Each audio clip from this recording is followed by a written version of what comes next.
Good afternoon, everybody. We are live.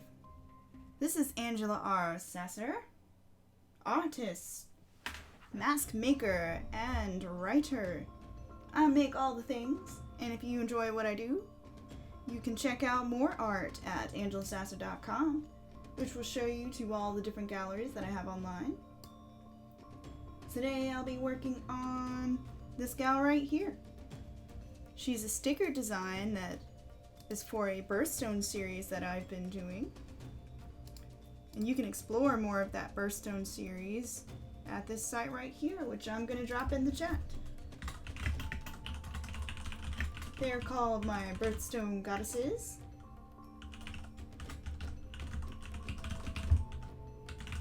And each one represents a gemstone, or rather a birthstone and a flower. They also have folklore tied into them, inspired by the holidays for each month. And today I'm working on the July lady, the July goddess. And you can see on the website here that each goddess has a gallery, so you can surf all the cool art and even the masks that I made for each one. Because I went a little crazy and thought I would also make masks for this series, because I really enjoy leather crafting and wanted to do something with that side of my creative skill set. So anyways, stickers are happening because my Patreon patrons unlocked them. So I'm just coloring each one. And that starts by, we're skipping ahead, spoilers. That starts by putting in flat colors like this onto the lines and filling in the flat colors. And I'll show you also the last one I finished from the last stream I did, so you can get an idea of what the end product's gonna be. So many folders. Last time we finished the goddess for June. Working on my summer set of ladies. Since I have a summer themed Kickstarter coming up for enamel pins featuring these very same gemstone goddesses. But I'll have more on that later once I have a few more visuals to share. That's just a hint of other things to come. So yeah, we're laying in all the flat colors so we can then paint it up later. That'll probably happen in the next stream. We'll get to all the fun painty bits. But for now, this is where we'll end up. You can also see all the other little gem goddesses at the website that I linked. And I also had this up that I wanted to share real fast before I hop to work. It's a collection of my May Sketch-A-Days.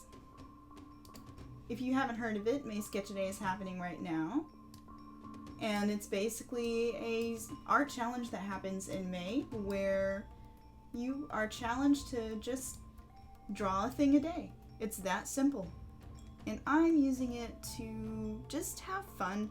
I've been really hyper-focused on my birthstone project, and I wanted to let my muse run free after hours. So I've been trying this art challenge, and wouldn't you know, I was just sucked into all the Dungeons and Dragons art for my little tiefling warlock. So that's what ended up happening last week. And I wanted to also link you guys to where you can read more about each sketch, see how the concept process happened, and so if you enjoy that thing, want to know a little more about this character, you can also read that here.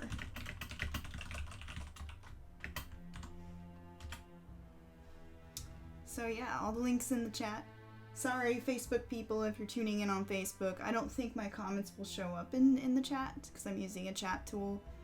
But if you have any comments you want me to respond to verbally, I can say that out loud. I can answer your questions out loud, so don't hesitate to just say what you like. I will see the comments, I just won't be able to reply with text. So we're gonna keep the serious fine artsy version of Lady of July up on the screen while I also use her for reference and for color picking. So hey, let's get started. I've avoided work long enough.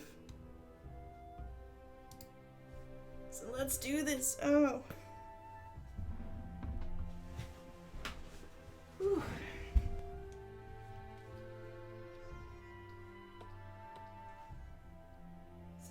had a great weekend. My weekend was spent in anticipation of the Game of Thrones finale. I promise no spoilers, and if anyone shows up in chat, no, don't spoil things for other people.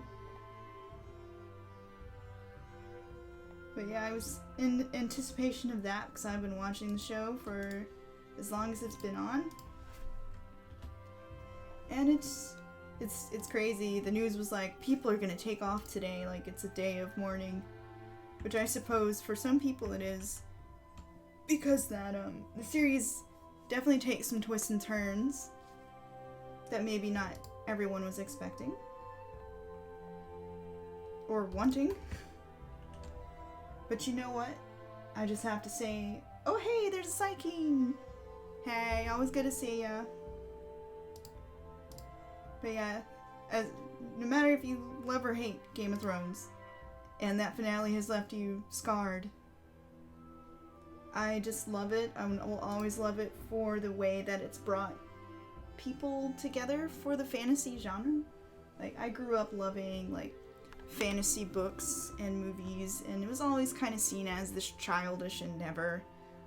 Like, everyone's always like, that's just, like, silly for kids. It can't be for adults unless you're an immature adult who lives in your parents' basement. So I'm super happy that there was a show that showed people that it's okay to like fantasy. That it can be used to tell serious stories and drama and to reflect on humanity in general. And that's one of the reasons I love fantasy so much. We learn so much about our humanity just looking through a different lens of the impossible and what it tells us about ourselves. And that is my lecture about the fantasy genre today.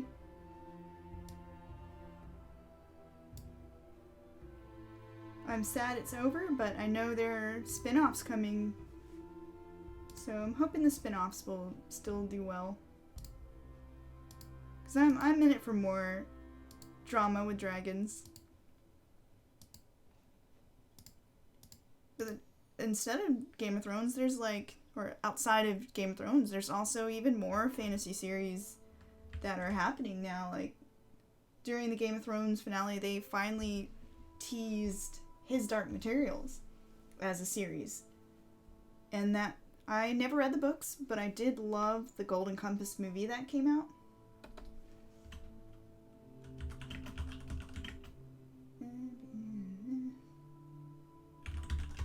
And, yeah, I was so sad when that movie didn't get any sequels, because I really liked it. So to see that HBO's adapting it, I'm stoked.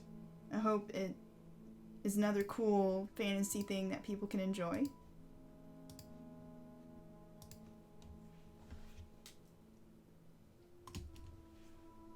Yeah, how are you doing, Psyche? What you working on today?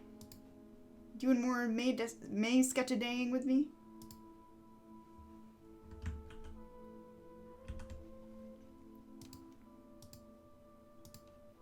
I'm proud of myself for making it past the halfway mark in this month.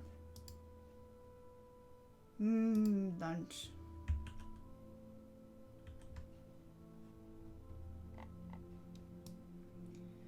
Oh no, the bird! The bird has been colored.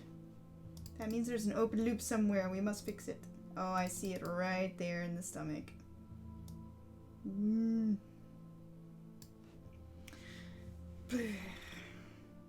Curse you, Gaps! Must fix.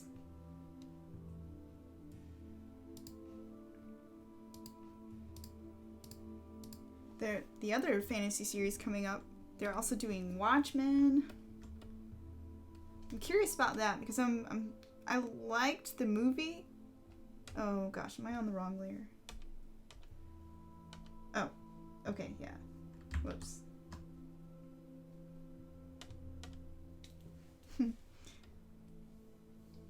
But yeah, I enjoyed Watchmen, but it was one of those things that it's pretty heavy at the same time, so I'm curious what a series will be like.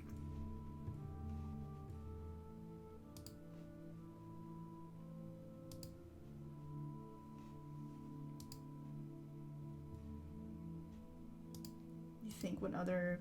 I know Wheel of Time's gonna have a TV series here at some point soon. That one's been long in the coming, I believe. So if anything, I'm just thinking Game of Thrones for paving the way for all these fantasy stories. Though they really, really need to come out with a Kushiel's Legacy TV series. Like, that would be such an amazing costume drama, since the main characters are courtesans and spies, and like it's all about who can dress the coolest.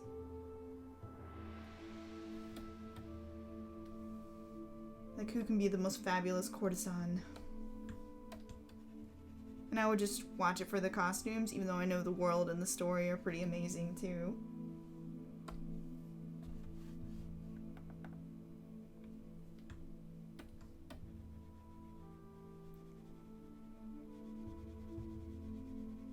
Also, I've gotten into Mistborn recently from Brandon Sanderson. And the magic in that world is just really well thought out and cool and unique. And I'd love to see a live action adaptation of it. There's so many cool visuals in that novel, although I've only read the first one.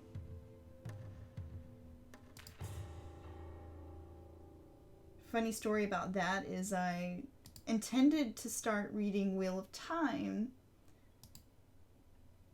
and so I was like, okay, I don't know what to read. I either gotta read Wheel of Time or Mistborn. And then, when I read the first chapter of both, the Wheel of Time one was interesting. It was a little old school for me. Then Mistborn just gripped me immediately. Like, the character showing up and being kind of malevolent and mysterious at the same time really caught my interest. A lot more than Wheel of Time. But I know I need to check out Wheel of Time because it was like the next big fantasy thing. And I know the world is cool. And I've had friends talk about it in depth to me. So I know I need to study it because if I'm going to write my own fantasy stuff someday, I should probably study these folks and see what they're doing right. What they're doing wrong, too.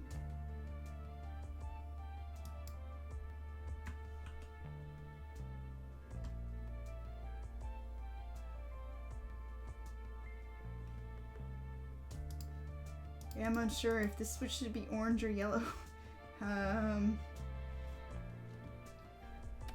Maybe yellow? Oh, or maybe it's supposed to be purple like the flower. Oh god, I just hate these flowers. I'm just gonna put that right out there. These stalks with tons and tons of little bundles of blossoms were the most hated flowers that I never want to draw again. I never want to draw these flowers again, but I'm probably going to have to. I don't need a rest break.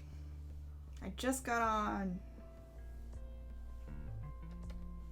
Phew. We're skipping this break until the next break. Okay, did I miss any more gaps? Yes, I did.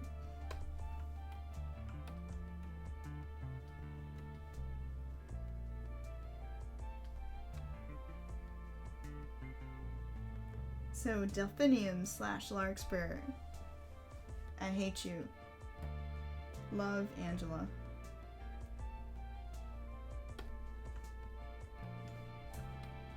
Well, I can see where I didn't quite put the thick outline, so let's fix that.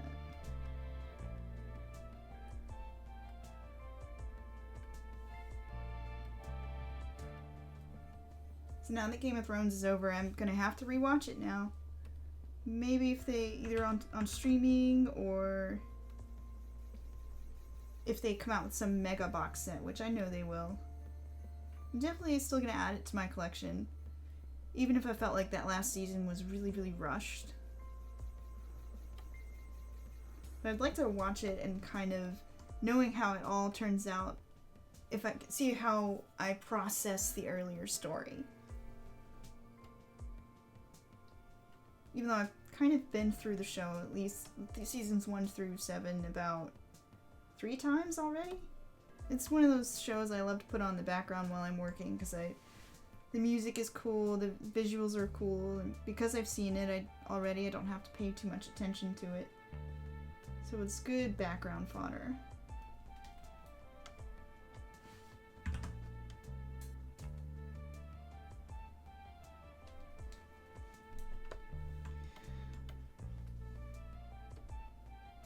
And of course now I want to do fan art when the show is like over.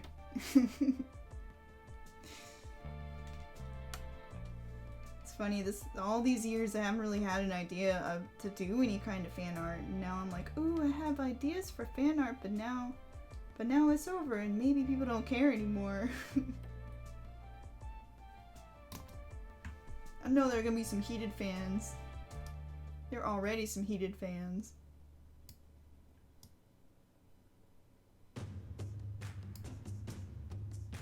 Oh, so I didn't talk about this little lady, for those who don't know her. She is of course, the gemstone / birthstone Lady of July. And her whole symbolism that I worked with for this piece is that she's inspired by the Tanabata Star Festival of Japan, and also I believe it's pronounced Kiksi. I could be very wrong, but the Kiksi Chinese festival, which is kind of has a similar inspiration about 2 star-crossed lovers who were separated by the gods and who during this time of year could cross a bridge of magpies to see each other. And this whole lady's theme was about reaching for the stars and making your wishes come true and having independence and trying to go for your goals. So that's why she's flying upwards and the magpies are helping her, and you have the stars here representing all the wishes that she carries. So I've kind of taken the imagery from those events that inspired me to make something brand new. I think she also started to be one of the more fantastical ladies. I guess March was pretty fantastical with her skull. But this one was pretty overt. Like, a lot of people miss that skeletal reflection in March. I've also got a fireworks theme going on in the background window design, which is hard to see because she's covering it, but the larkspur in the window are turning into bursts from fireworks. Oh, and the birthstone is ruby, for those who don't know. So that's all the red. So anyways, let me go back to coloring.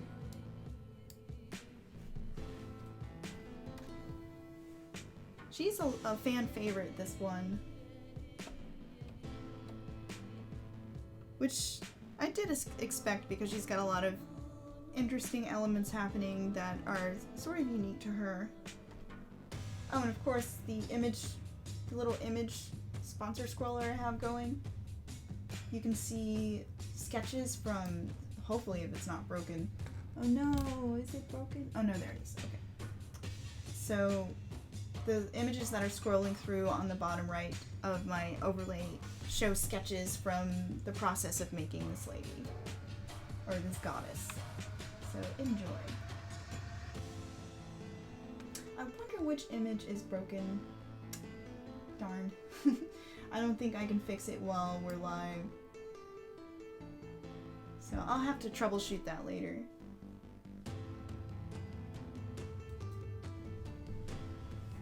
Unless I can troubleshoot it now, let's see. I don't think, dang, I can't alter it while we're live, but you know. I guess paint in whatever image you think should go there. Use your imaginations. Okay. So we're coloring. Yet another one with cool sheer effects that I'll have to play with.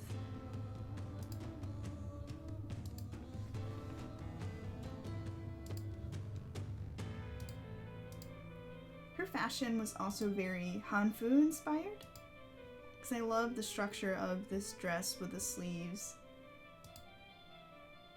It's very unique.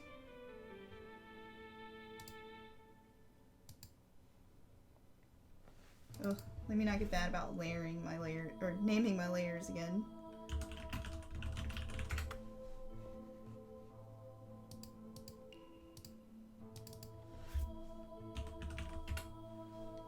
Yeah, I'm still working out the bugs for all this streaming stuff.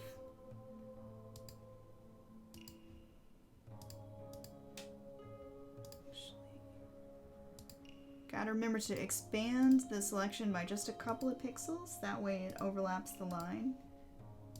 Makes it easier to fill in these gaps.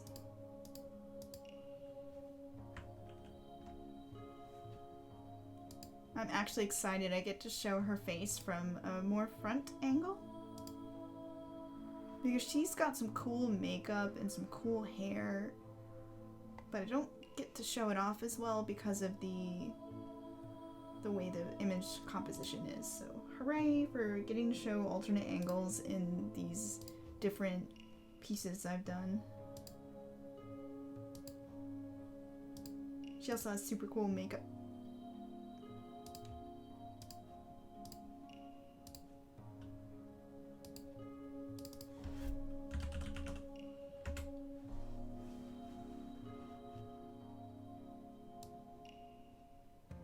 It's gonna bug me that one image is broken. Ooh. I tried to upload a quick, what it's supposed to be is a quick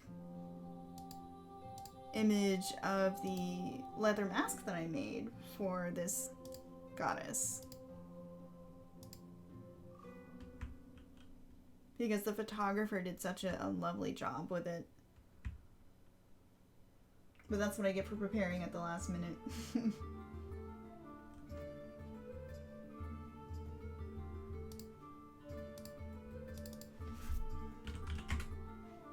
So I do wonder how many people did skip today because of Game of Thrones. In mourning from Game of Thrones. Yep. Let's see, will she have bright lipstick? I think I will do bright lipstick.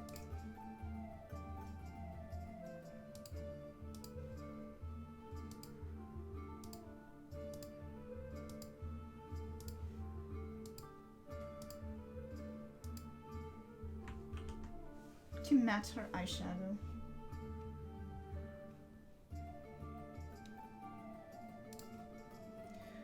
Ooh, time to select all of this hair. So many hair segments.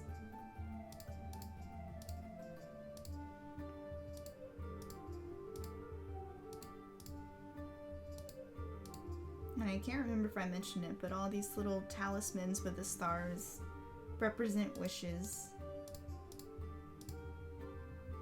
Kind of inspired by the Tanabata talismans.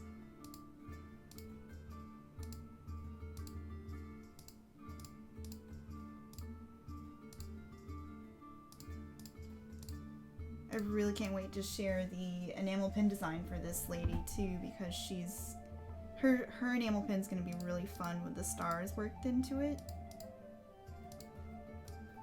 And that's my deadline that I have this week, is to finish all the graphics for the Kickstarter and get ready to email people about that.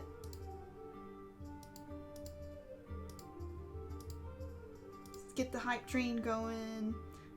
But right now I'm just kind of flailing, trying to finish all my graphic design work for that. Like, I've still gotta design the ads and design the landing page, and I'm really wishing I had a minion that I could afford to pay so that you could do all this graphic design work for me, because I love illustration, but I am not the best designer. But I am my only employee, so I just gotta You can't fire me for not knowing graphic design, so just have to work with what I've got.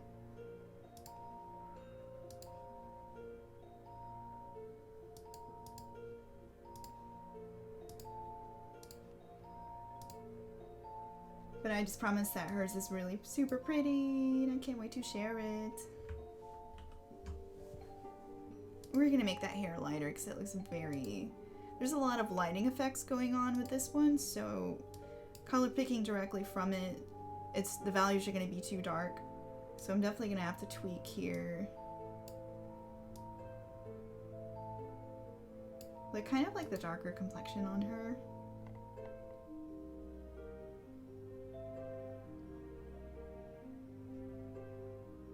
But yeah, the little image slider feature thing has a look at the window. Since she's covering it up, you see the window design and the firework pattern that it inspired.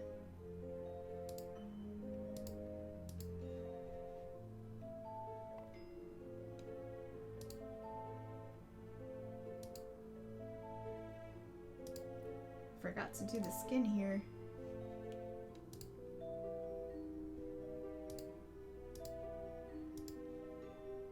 But yeah, I've been doing May Sketch-A-Day. Oh! Been doing May Sketch-A-Day. And probably getting a little distracted from deadlines with that. But it's so fun. And I think I've needed the art therapy just to let my muse run wild and do something different. It's been super helpful for my project burnout. I probably say that every week I'm talking about May Sketch-A-Day, but I can't stress how important and healthy it is as an artist to have that refresh time. Creative people, or creative jobs really, are so reliant on your ability to make those creative connections, and if you're burnt out or tired, it's harder to make those connections. Let's see.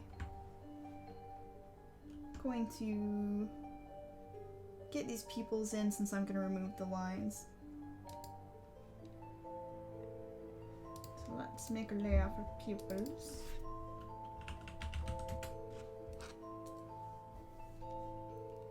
And I have a feeling her pupils are going to be... This one's going to be bigger than that one, and I'll have to fix them.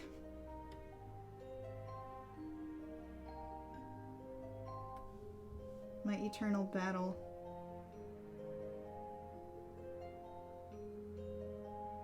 To get pupil sizes right.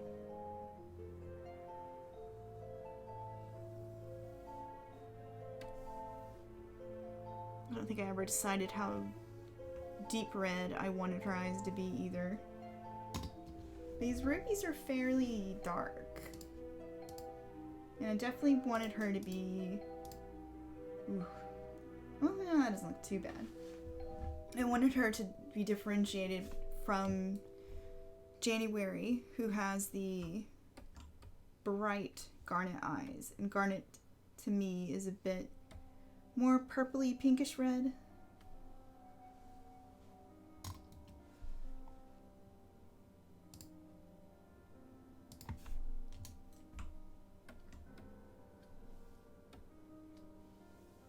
See some gaps I missed.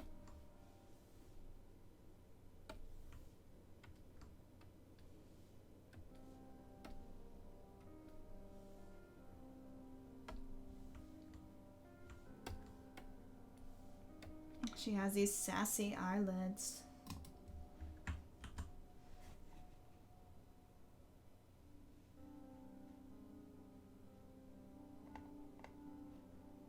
I had a lot more fun once I could make them fly. Like, the other ones that have to stand there, it was harder to pose them because they have to kind of be like standing doing something graceful. But being able to put people in a flying pose just instantly makes it more fun and interesting to pose.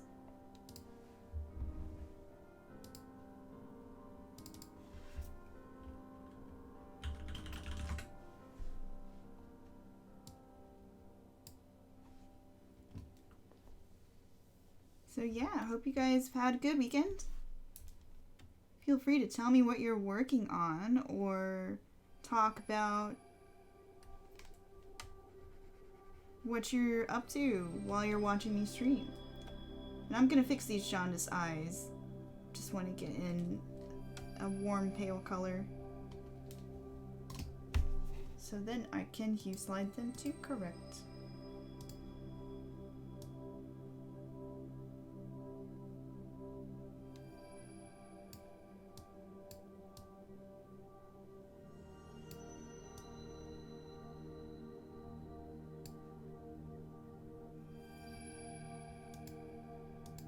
Let's remove the pupil lines too.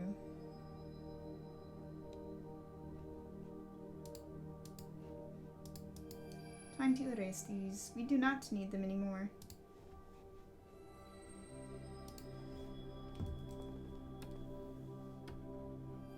Or rather, we're gonna mask them out so I don't destroy my line art underneath. Oh, she's got a wobbly pupil.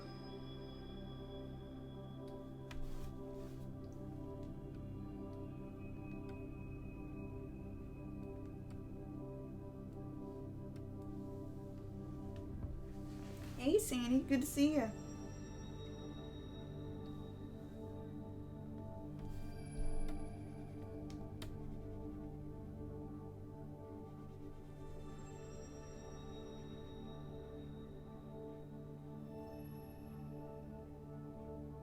I didn't think we'd be seeing much of you on Mondays. So thanks for dropping in.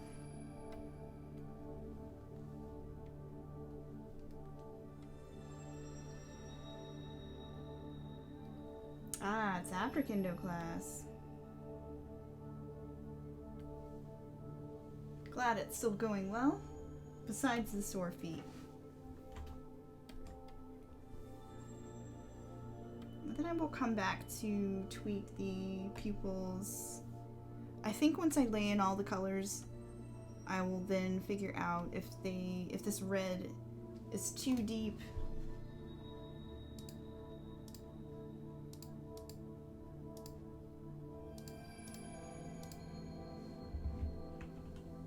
Right now I think it plays well off of the brighter colors around the eyes, so we'll see.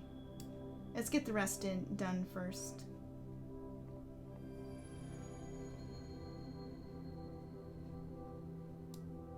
Gosh, I want to show you guys the enamel pen so bad, but that's something I'm saving for my Patreon patrons to see first.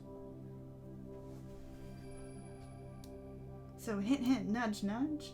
If you want in on all the stuff I share early with my Patreon folks, you can look at my Patreon at patreon.com/AngelaSasser and help an artist live while they do art things.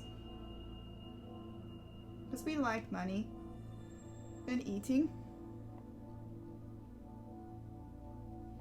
Let's see.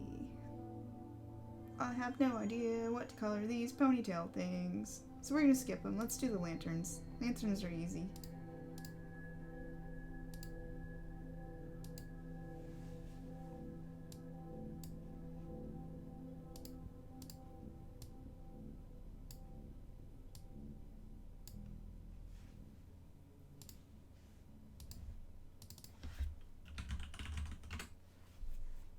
I was trying to do those floating hot air lanterns with this. I'm not sure how successful I was in the original painting with them. They kind of look like aliens, ships, or floating weird things. I don't know, they look weird. I'm not exactly happy with them, but it is what it is. I've sworn not to redo any of these old pieces beyond just having fun with like new alternate pieces like this one. Otherwise, I will never be done with this series, and eventually I would like to be done with it. Lychee. You know, I can see that they look like lychee. Oh.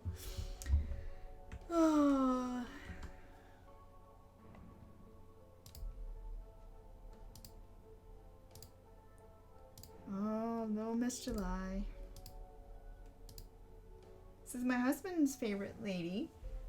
But he's also a little biased since this is his month as well.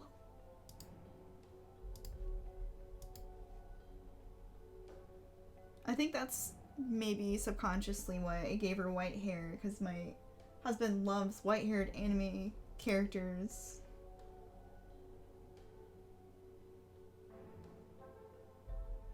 Yeah, I think you're right that the square shape on the lanterns in this chibi version definitely read more clearly as lanterns, especially because they have the little hoop at the bottom too. So I think I revisionist fixed them with the chibi.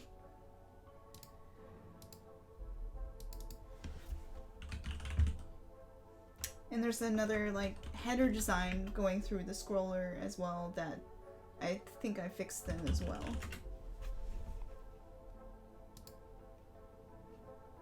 That's just one of those regrets you have after I forgot what I was saying.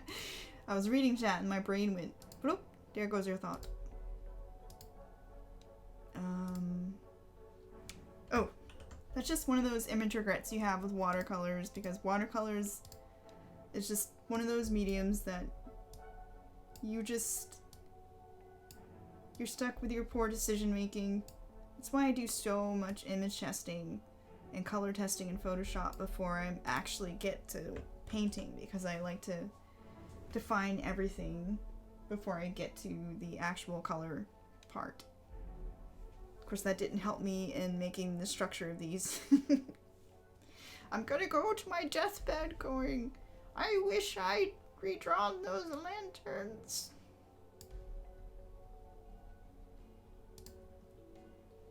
And yeah, white hair is a pain to draw. Like if you make it stark white, it just looks really fake. And then it's hard to keep it looking like it's white when you're reflecting all of the light around it too, since white will catch all the colors around it. So I think that's why you have this we have this kind of orange going on here. Or at least that was my thought process for it. It's a pain, but it looks so dang cool.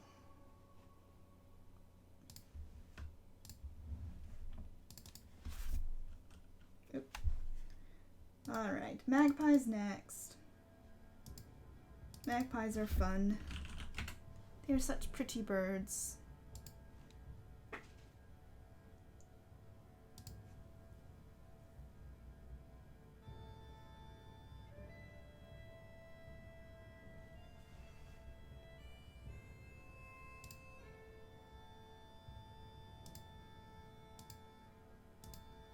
Magpies.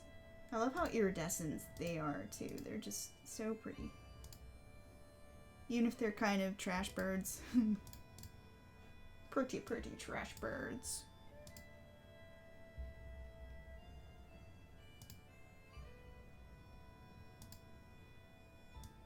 I still love you, trash birds.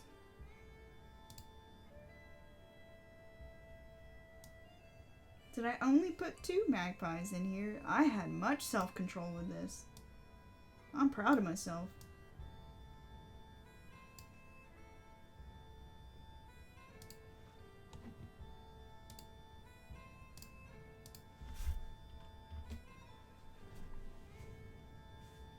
I bet you somewhere in the sketch process I probably removed some. Let's see, magpies, you can be blue. Dark blue.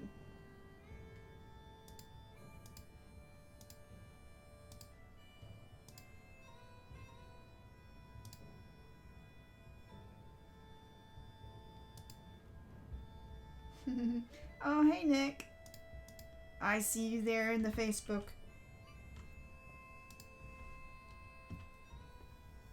Sorry I cannot comment, but I can at least respond to you verbally. Hope you're doing well. I guess I want their beaks to be dark too. I know some magpies have orange beaks. We're gonna color these in.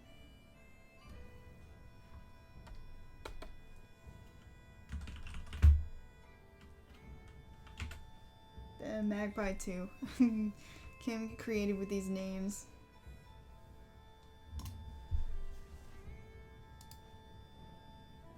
Magpie White Bits, I guess.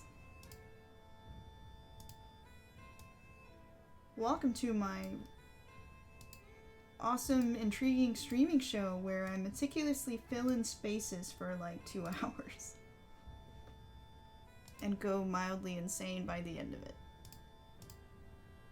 I hope you are well and that things are going well in Colorado.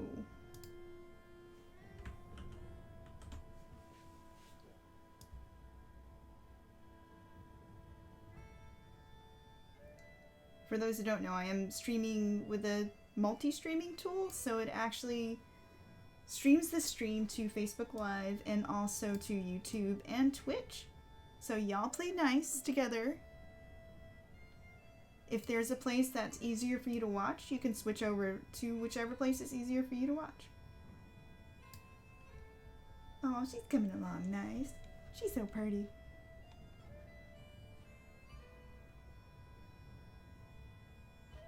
Well, I see where I missed some sheer legs showing through, so let's get that too.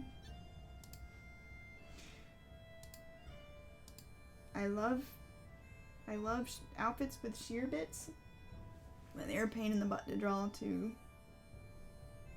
Basically, if it's annoying, it will look awesome in a painting. That is a general rule of thumb I have learned in my years as an artist. And we're gonna come back over and cover these sheer bits and then make them slightly translucent so you can see the this bit here and the arms. They look really strange right now, but I promise it will not look strange by the end.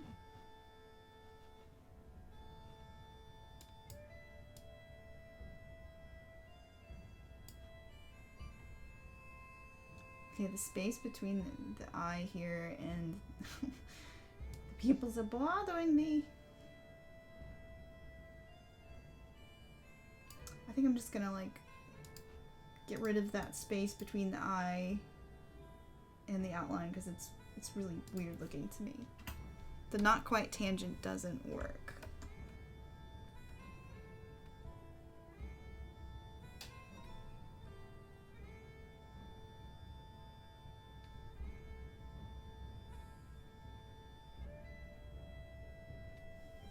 So yeah, what you up to, Nick?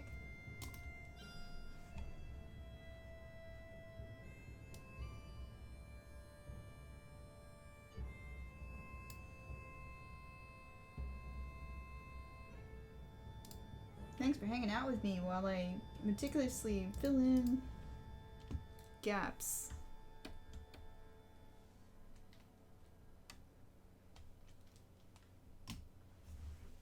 And I'm always curious to hear what you folks are working on while you watch my stream. So if you're reading, if you're crocheting,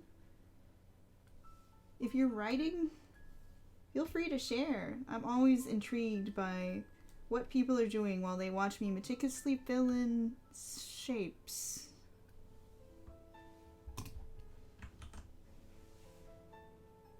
The smile line is weird too. I can tell where I've gotten sloppy with the lines and the thickness is just random instead of controlled. So we're gonna fix this too.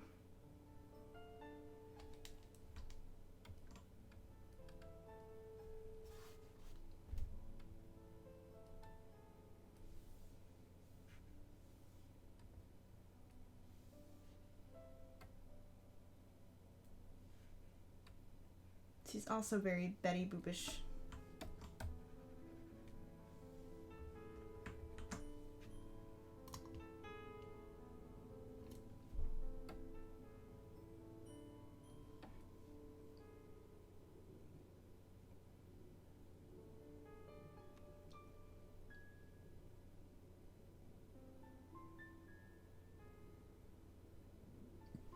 Aw, I'm glad you're home and recovering. I hope you heal up fast, man. And yay, kitties. Kitties and doggos. Give them pets for me.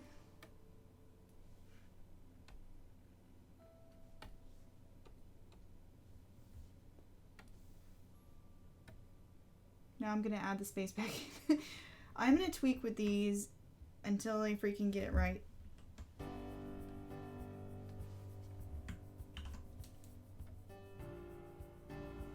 Yeah, maybe it just needed more space away from the edge so that there wasn't a sort of tangent when you zoom out.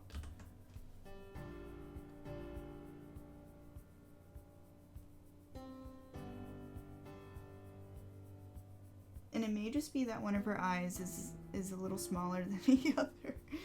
Why, Okay.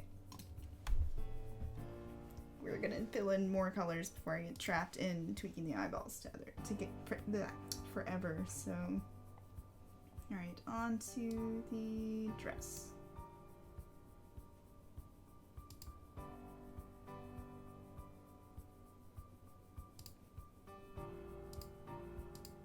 This beautiful Hanfu dress.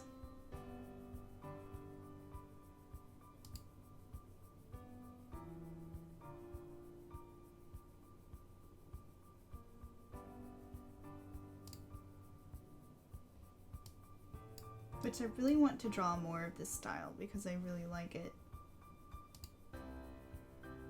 It is super pretty, and in the reference hunt for this dress, I came upon so many like fantasy movies, like Chinese fantasy movies, and I'm like, ah, so pretty. And the colors are so cool. Like, the color combinations are always so gorgeous, and I could lose a lifetime just looking up pretty Chinese hanfu fashions.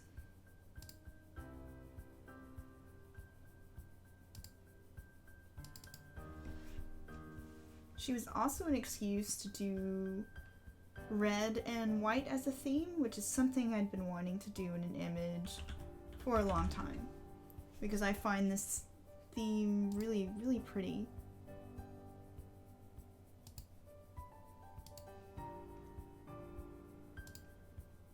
Let's see, I think I missed some lines. Hold it up a minute. Finish filling these in.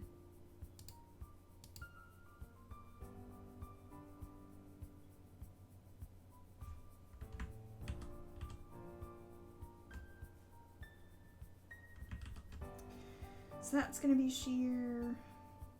That's gonna be dark. Okay.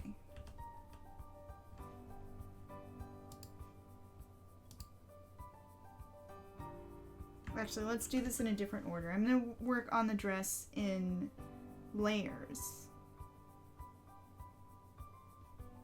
So where the skin is showing through, I need to actually select that too, because this part of her shoulder will be shown through the material on top, her sheer sleeve, so let's fill that in too. I totally forgot it earlier.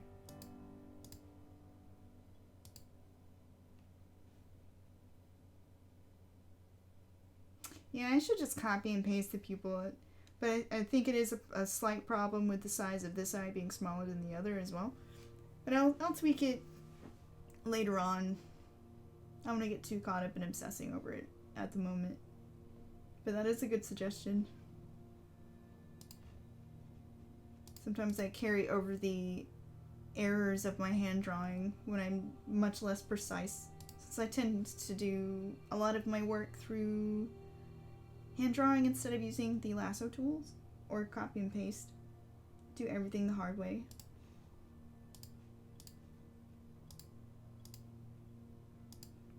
The way we're going to do this dress is do it in layers. So everything that's showing through, we're going to have that colored first.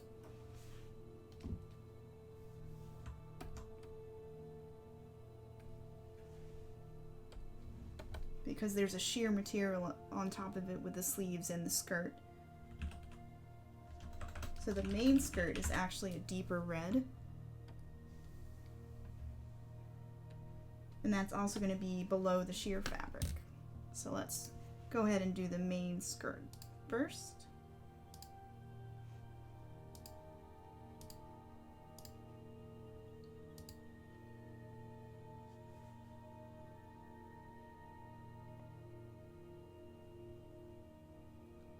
Oh, and I'll try to read out the... Let's see, are the Facebook comments showing up for you guys in the chat overlay? Hopefully they are, so it's not confusing. Okay, good. So you can see what the Facebook people are saying too, so I'm not just like responding to comments randomly. Where were we? Dress. Okay.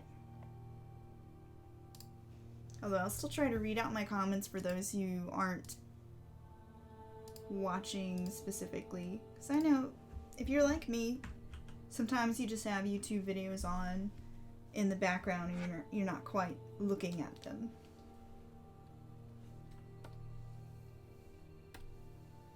But my earlier response was to a commenter saying I should just copy and paste the pupils.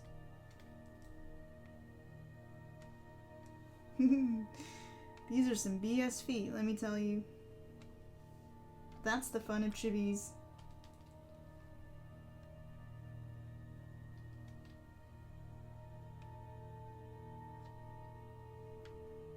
You can sort of simplify the limbs and not get too much slack.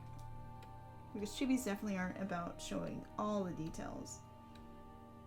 In fact, mine are probably still too detailed for chibis.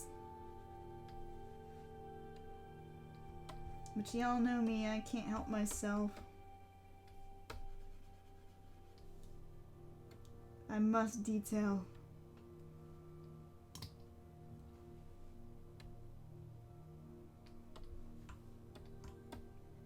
Alright, so... Ooh, I forgot the side panels.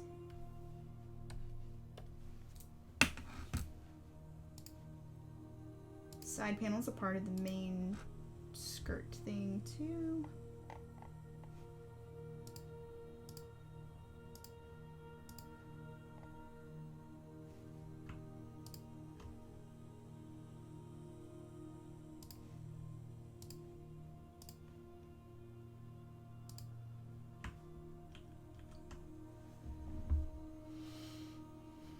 Let's see. We have center there, that's dark red. This dress is more complex than one realizes.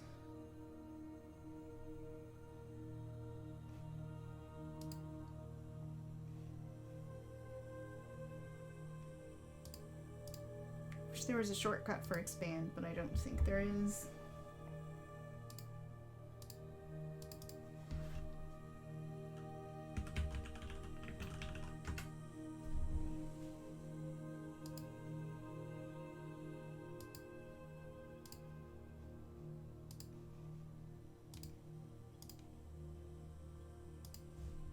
So there is a shortcut for fill, and I should probably be using it.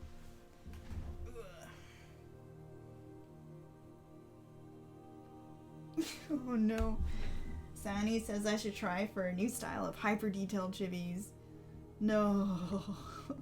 Oh my gosh. I've seen some really beautiful hyper detailed chibis, but oh no, I think that invites disaster. And for me, part of the appeal is kind of the cuteness you get from simplifying certain details. Although maybe as a fun experiment, I might try some detailed ones.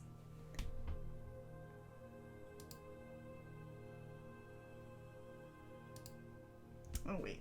So okay, sleeves. Did I make a layer for sleeves? Nope. Sleeves. So the way I'm gonna do this is like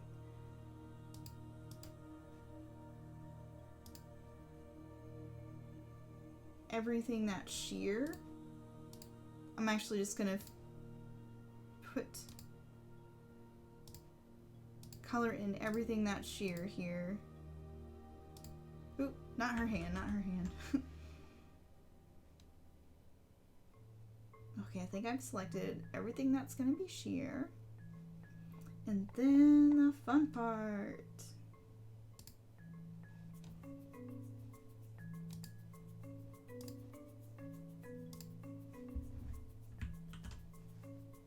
so pink.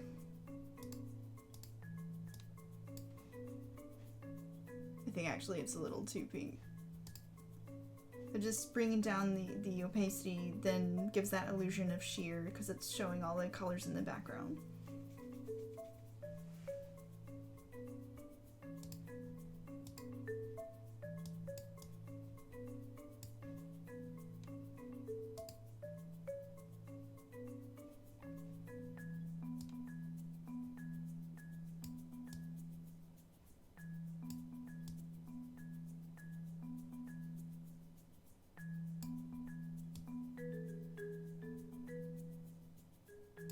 Just playing with the color temperature here a little too.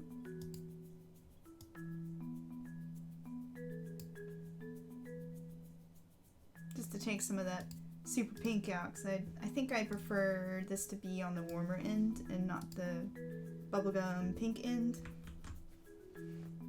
Oh no, I see where I have the loops there that I didn't fill, so let's get those.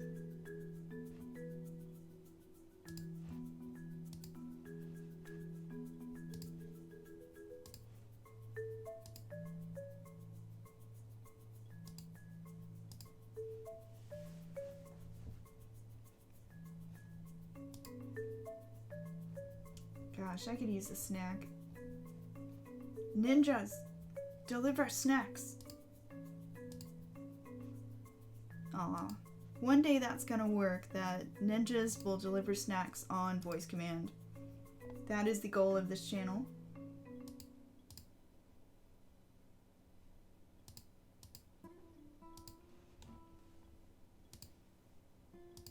One day I'll have personal ninjas.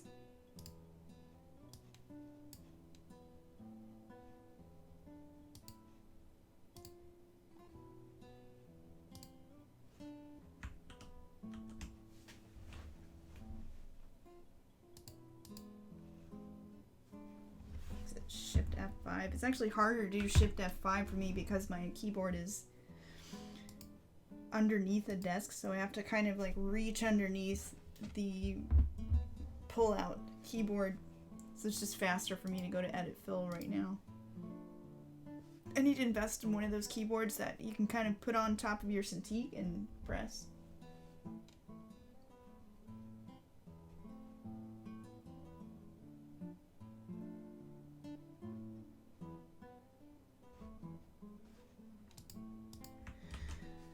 Woohoo. Alright, she's coming together. Gotta make sure all these reds vogue. Oh, I see where I missed a gap here, too. Sneaky.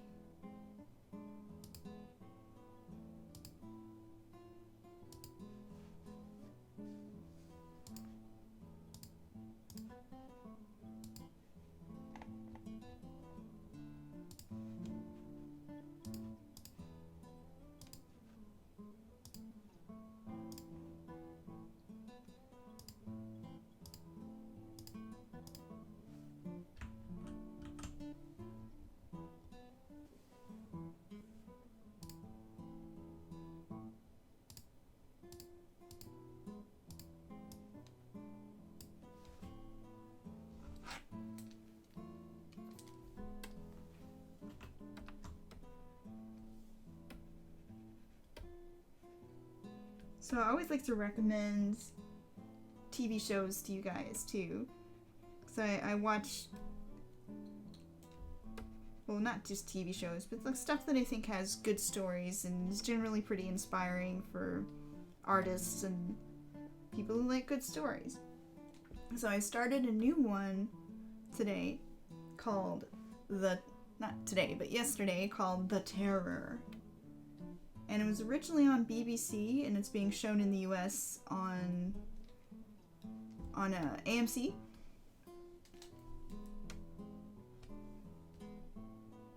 And what The Terror is if you've ever... Hold on, let me fix the gaps.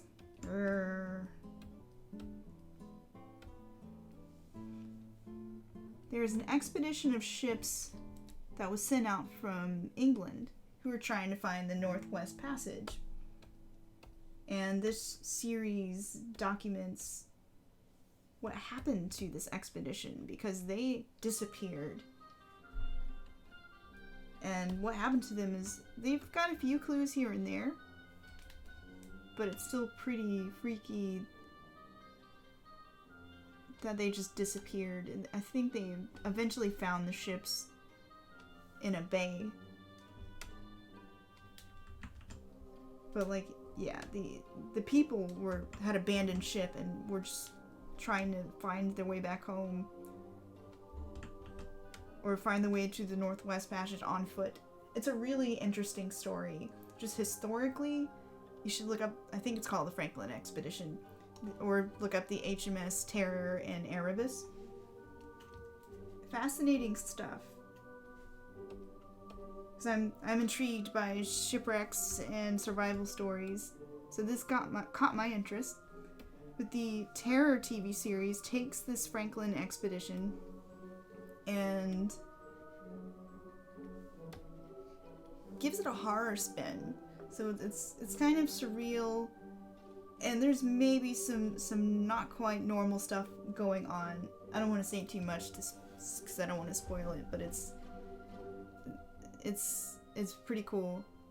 There's even a season 2 coming out, but they're not doing the Franklin expedition anymore. They're doing another story that's like a mix of history and horror together. And they're doing a story regarding the Japanese internment camps during World War II, but with a supernatural element mixed in. And being a fan of history and horror, I'm really intrigued by that mixture.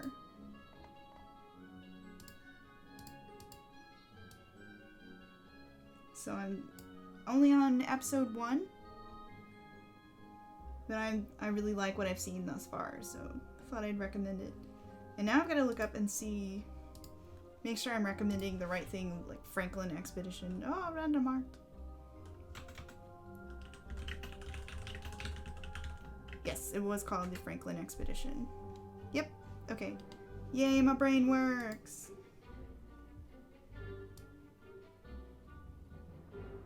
I love it when my brain works. I occasionally remember things.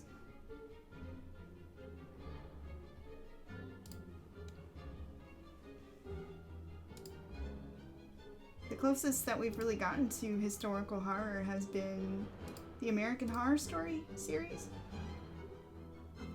which actually covered, they covered a lot of different historical events.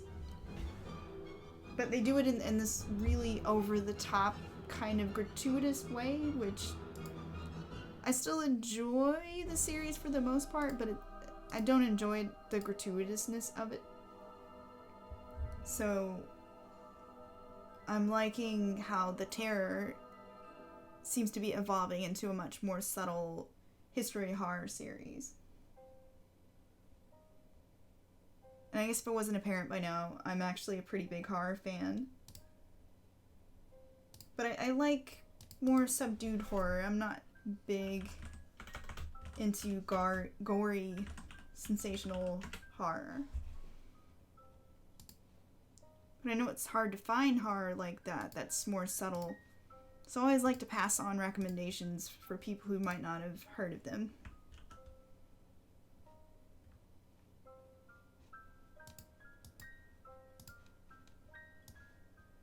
So I'm hyped to finish watching The Terror and to see what season 2 could be about in a Japanese internment camp.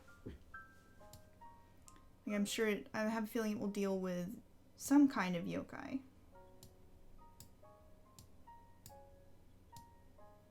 Which are Japanese monsters or ghosts that I am really intrigued with, so I'm excited for that.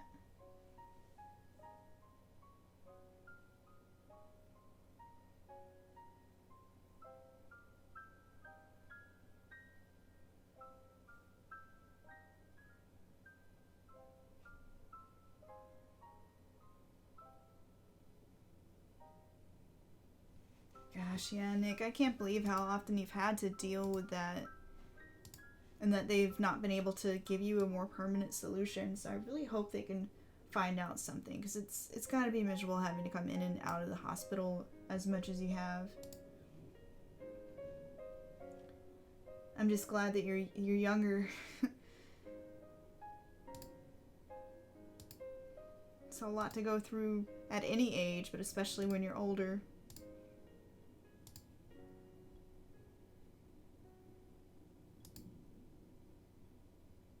Just my brief bout with gallbladder pain and having that removed, and the drama of that I had to go through with that. I definitely feel your pain. That was probably only a fraction of the weirdness you've had to deal with.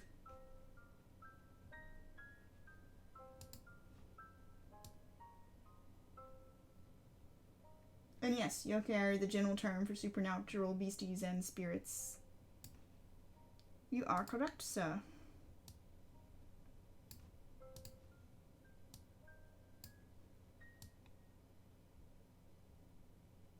There is a really cool site for them. That's a database that I love.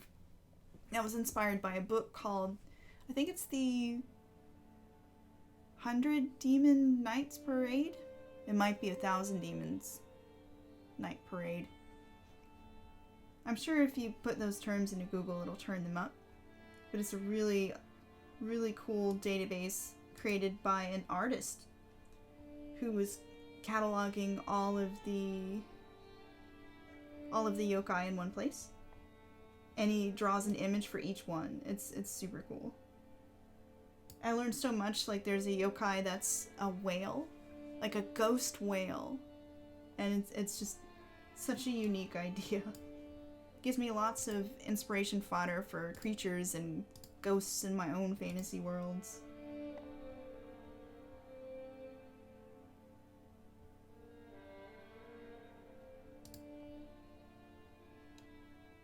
Okay, we're getting way too many layers now. So many layers.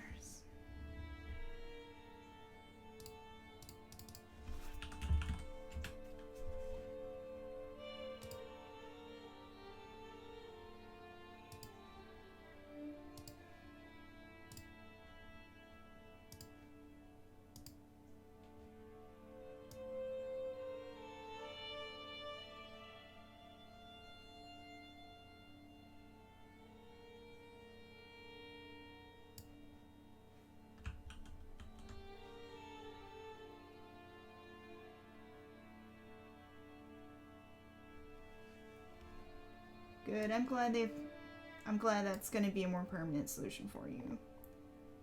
Really thinking about you, man. And the next time we're in the area, we definitely have to hang out more than the brief time that we got the last time. We know so many people over in Colorado now. I'm sure it'll happen that we're out that way again. I think we are destined to be in Colorado at one point or another.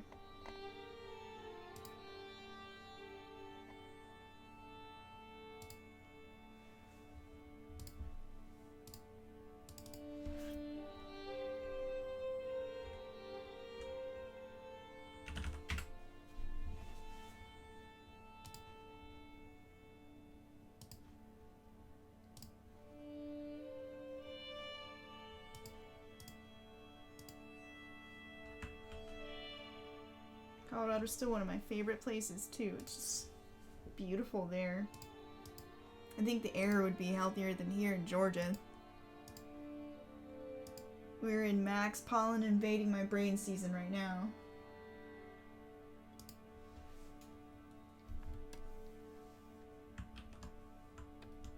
Let's see, now the reds are too close together.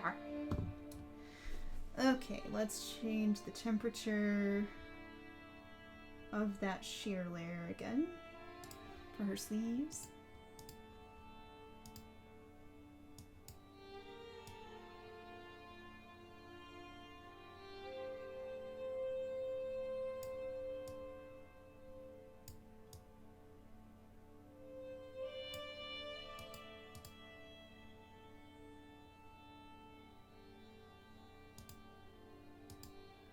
That works. Okay. It makes it just slightly different from the obi here. Or, I'm not quite sure you'd call it an obi. This star belt.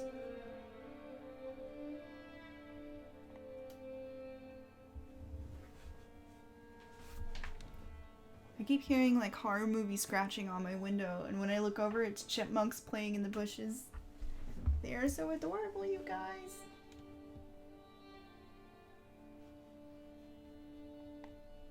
But they're also kind of terrifying if you're concentrating on art, like I do a lot here. And then they decide to face hug the window randomly.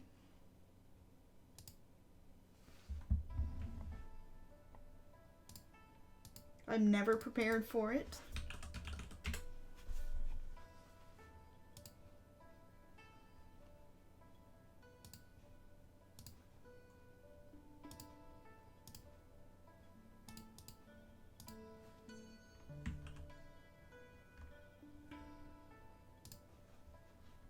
Almost got the details in her outfit done. Yay!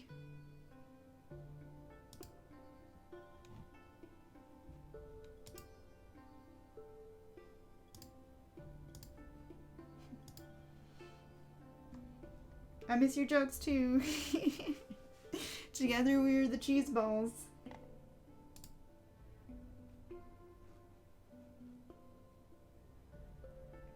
Oh, I guess these little dots here should be this reddish pink too.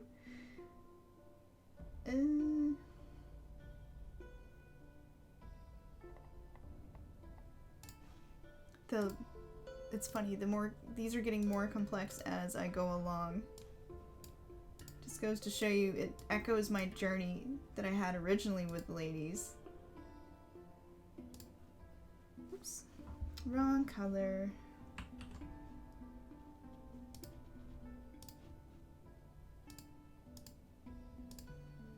We started out off pretty simple, and then I got more ambitious and more ambitious.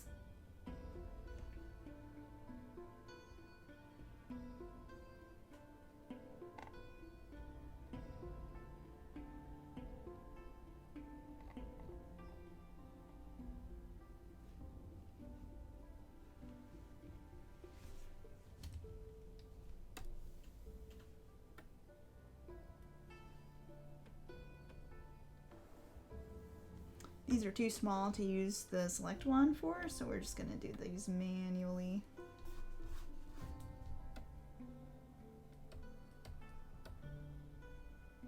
I also randomly get deer that just wander in here and freak me out because I look over and think it's a giant dog in our courtyard.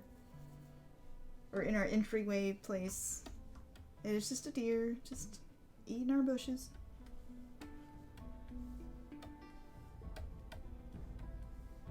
This happens when you live out near the woods.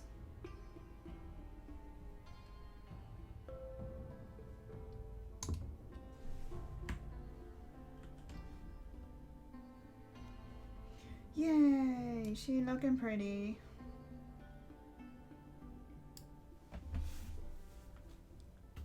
Maybe I should have taken that stretch break. You know what, we're gonna take the stretch break now. Oh, it was due in about a minute. So everybody, it's stretch time! Yay! Soulless Eye Lady!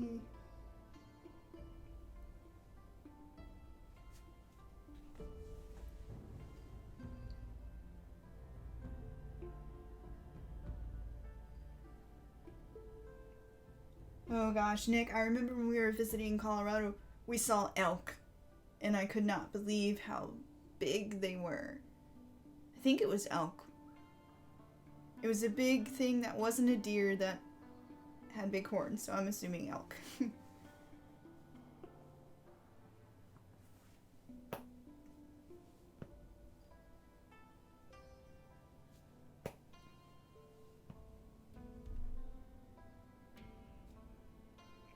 Aw, Sandy, come on, you can stretch in place and just look like a weirdo on the tram.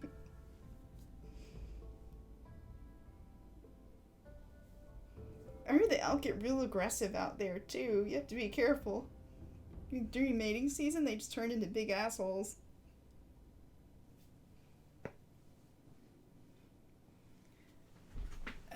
Stretching is good. Also, it's super hot.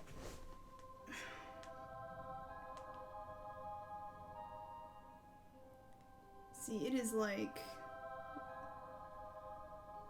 It's 86 degrees right now. No wonder I'm roasting here over the Cintiq.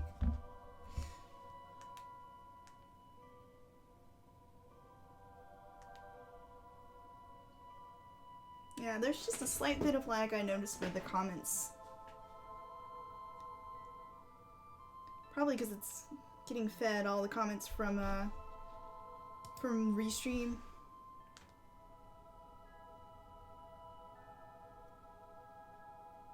I'm turning our AC up just so I don't roast while I'm here streaming.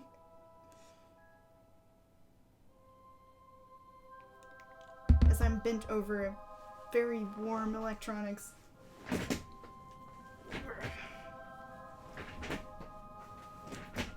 I'm stuck. There we go.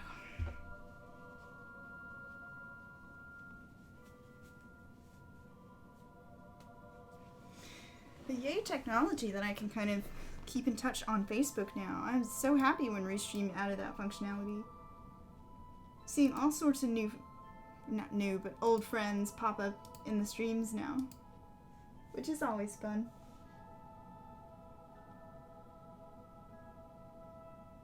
Yes, pimp the stream. Have them come watch meticulously filling in shapes.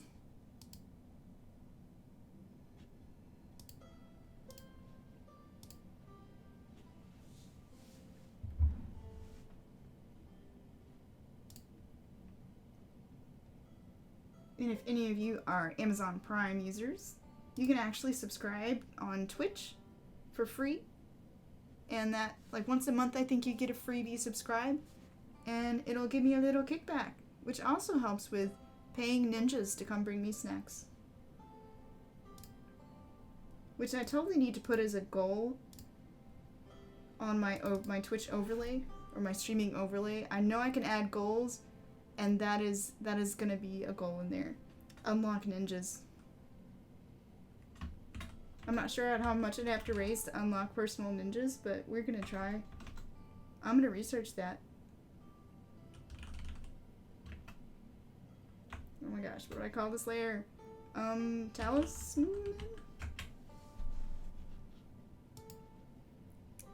My brain is just not have the energy to name layers today. Ugh, not stroke.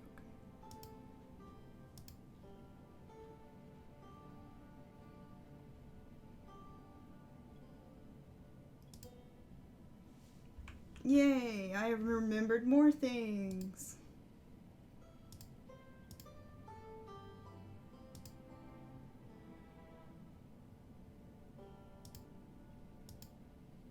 Still learning all these ins and outs for streaming. Now that I've got a schedule going and I'm the super responsible regular streamer.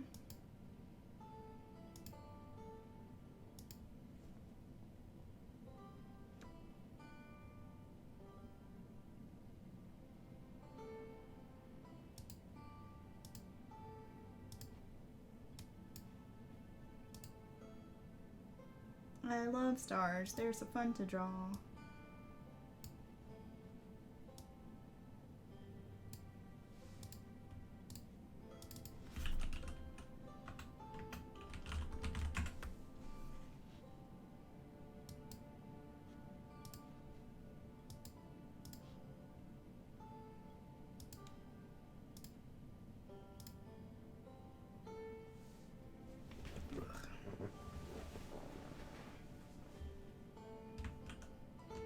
Yeah, I like this darker gold.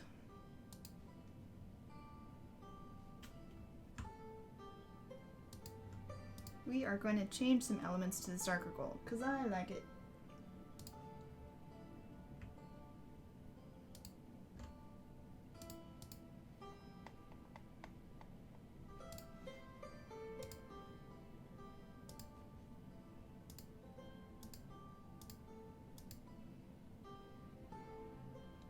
We're going to change ponytail holders to gold too. Yes, I like it.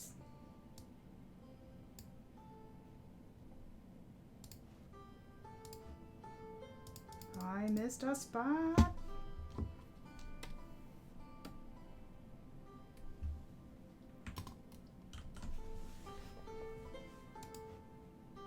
I'm gonna look back on these streams and be like, wow, people will actually watch 2 hours of me yelling at gaps. Y'all are precious and I love you. Oh no, I have to color the Larkspur. Oh, I hate you, Larkspur. I never want to draw you again. I don't even want to color you because it's all the selections. Ugh. Ugh. I'm gonna avoid it to the very last. I just don't want to deal. I don't want to deal with Larkspur, so let's keep coloring the borders for now. I'll fill in the Larkspur later.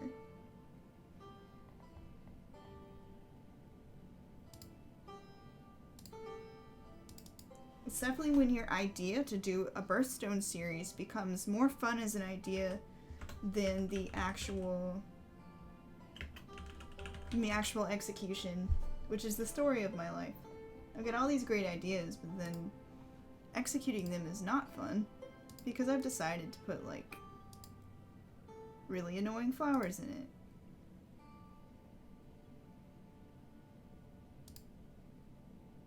Which is all completely my own fault, and I have no one else to blame but myself.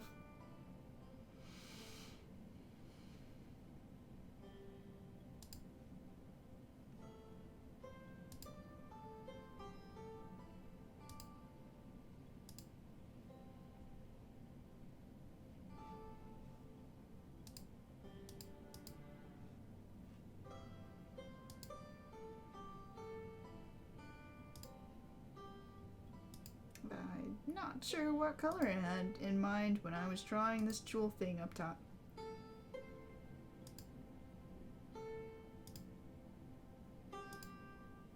We will figure it out.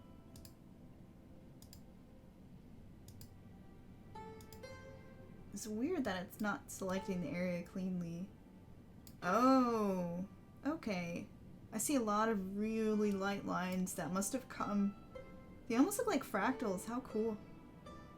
That must have happened when I was holding shift and it made a very light stroke.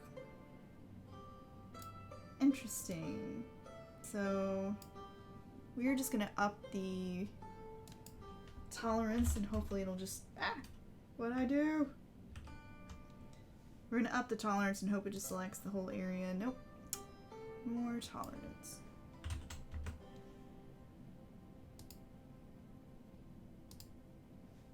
Maybe 100% tolerance.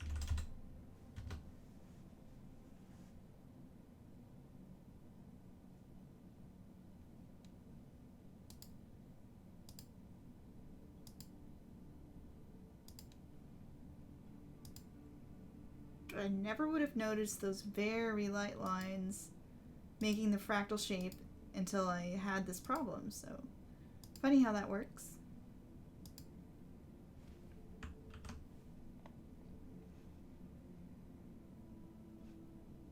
Ooh, can't forget these stars.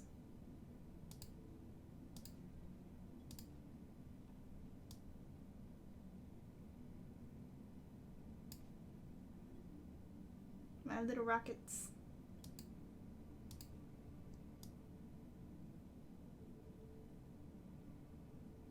We finally got a TV where you can do projection from your phone onto it, and it is the coolest thing ever. I love that technology lets us do stuff like that now. So I know the lines aren't going to be perfect, but I'm going to go ahead and fill it anyway. I can just fix it manually.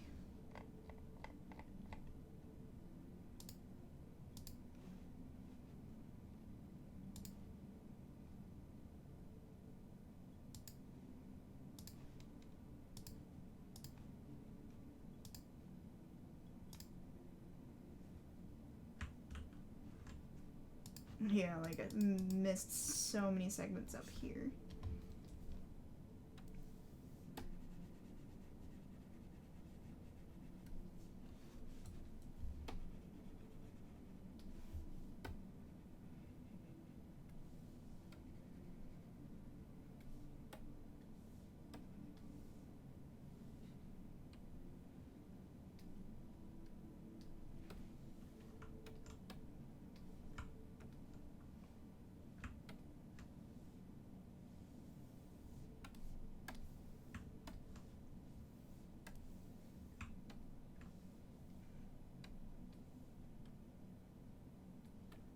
Okay, so this is going to be a ruby. I know that for sure. So let's go ahead and at least put in the base color for the rubies. Or ruby.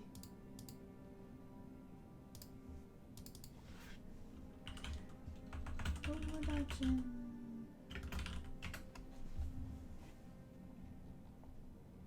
Probably gonna have the same selection problem because of all those little fractal lines. Yep. How did I do this? I guess I should clean up the line. Or, since it's all one big shape, I can polygon select it. Haha, you cannot beat me, Puzzle Jim.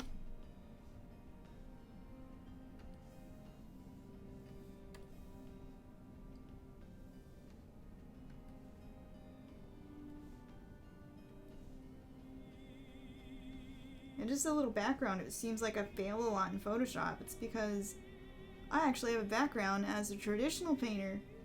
So I actually don't paint as much in Photoshop as I have in the past as a watercolorist and a colored pencil artist. So I probably am behind just a little bit on the knowledge of all this basic shit you can do in Photoshop. Haha! I have done it! But I really should clean up all these lines. You can barely see them once I put color in.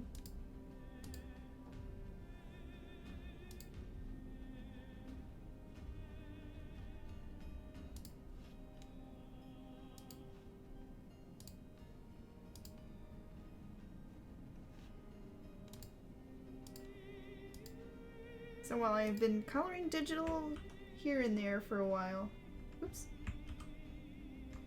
I probably could use some Photoshop training. So if you're watching this video for educational purposes, I apologize. I kinda sorta know what I'm doing.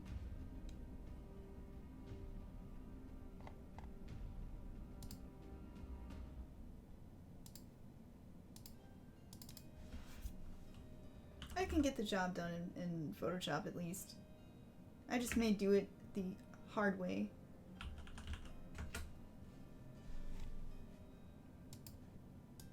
And we're just gonna color one in for now because I'll probably just copy and paste that one into the other two slots over here. So, although it's gonna bother me that they're gonna be blank on the preview images, so we're just gonna like color them in for now, just for completionist purposes. Because I like to share these previews with my Patreon people after the streams. So it would look weird to have these not filled in, I guess.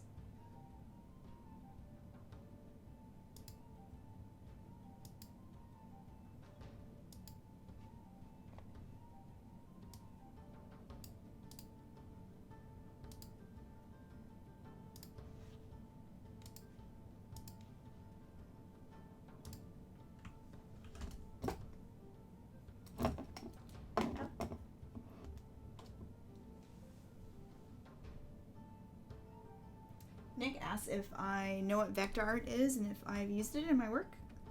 I do know what vector art is. It's like a lossless kind of art that you can make. And I generally don't work in vector. What I'll do is I'll hand draw something and then bring it into Illustrator and have their live trace technology vectorize it for me. Or I'll use Inkscape. How did I not color in this square? I've actually vectorized a fair few of my coloring pages, so they have super clean lines.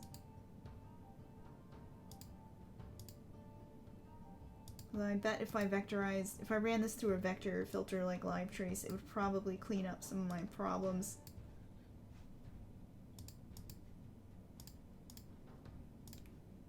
But I ain't got time for that right now. Because it'd probably take away some of the delicacy of my hand-drawn line art, and I'd really like to preserve that delicacy if I can.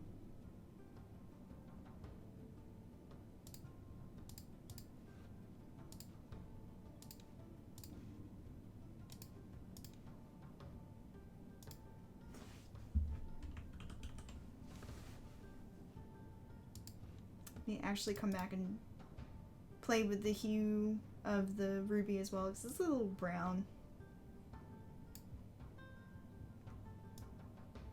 Needs to be just a bit more red. We got so many layers. We're almost done with color flats though, which is nice.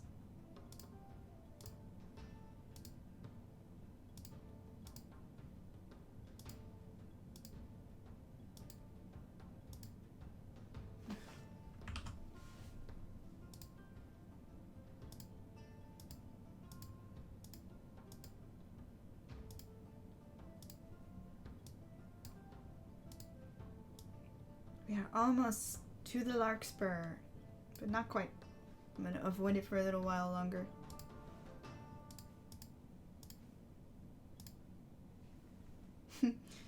Well, Nick, if you're watching for educational purposes, I can at least answer the basics. But I just, disclaimer, fully admit that I am not a Photoshop master.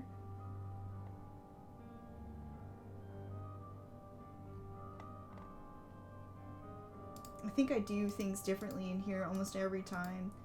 Though I'm glad that I'm finally getting a familiar workflow now that we're like, how many of these have I even colored?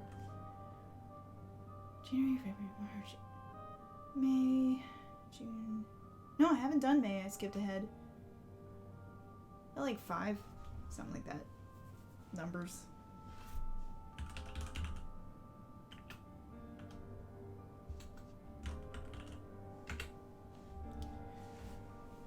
But yeah, finally after 5, I've got kind of a way of doing things. So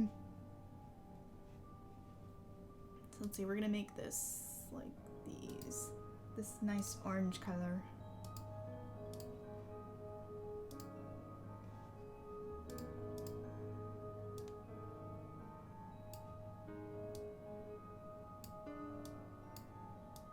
Fix all these gaps.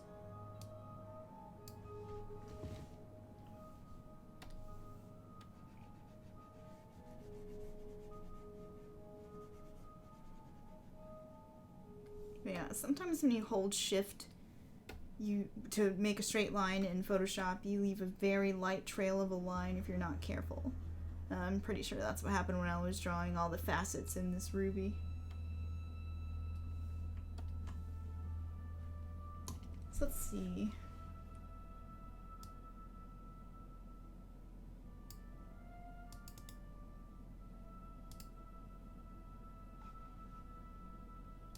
I want to change the color so they aren't so brown. So I think all it needs is a little bump in saturation and lightness, and it's good. Is good.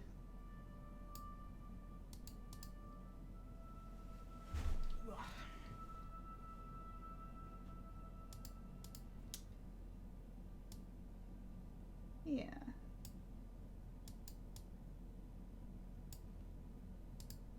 There we go. Almost done with the color flats.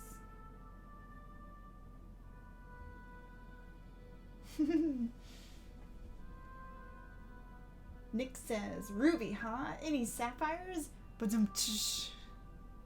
I believe that is a Steven Universe joke, which I wouldn't have gotten if I hadn't actually finally watched Steven Universe after many years of, God, I hate the art style. Everyone keeps telling me it's good, but God, that ugly art style. Well, I finally got over the art style, and it is... I love that story. The character designs are really awesome. But before I get carried away and gushing about Steven Universe, I will show you a sapphire. That is this gal right here. The Equinox Lady. I'm going to show off her colored version because she's my second favorite from this series. Check her out. She's got the star sapphire in her head, which I'd love to see a Steven Universe take on a star sapphire because they're so pretty. Even had the little morning glories here, echoing the star sapphire in her jewelry thingy. Anyway, back to our programming. I really can't wait to color this one. But I must be patient. Gotta get through July and August first.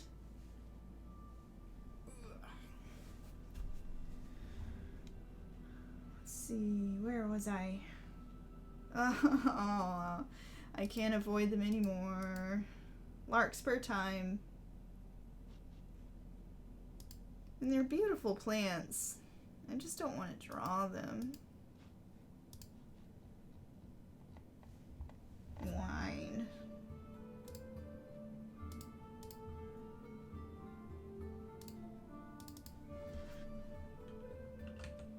Ooh, Psyche has a star sapphire ring.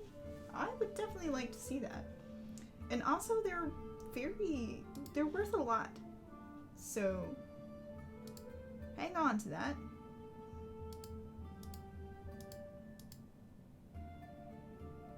At least it is my understanding that star sapphires are pretty rare. I mean, maybe they're not now if they've learned how to simulate them in a lab. But I'm pretty sure the last thing I read was that they're rare. Ugh. These bloody larkspur.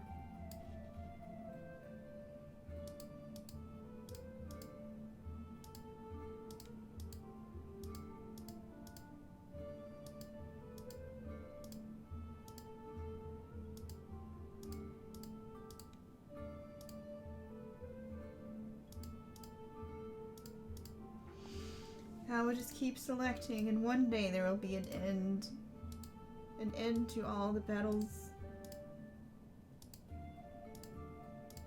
One day I will have hope again.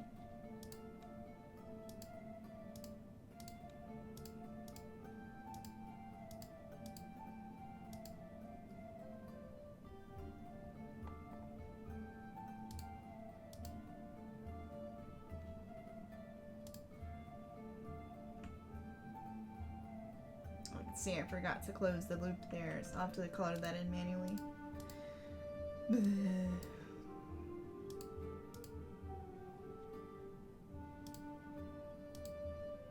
Halfway through the blooms, yay.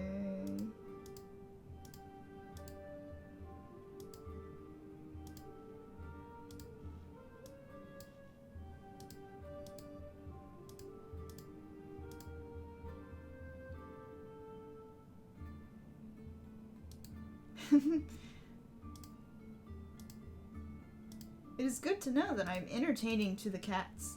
I wonder if that she wants to chase the cursor.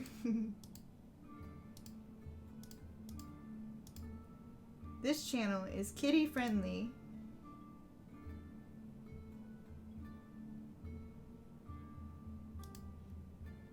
Would also dispense free pets, but have not figured out the technology of how to do that through the computer screen just yet, so we'll have to just keep working on that one.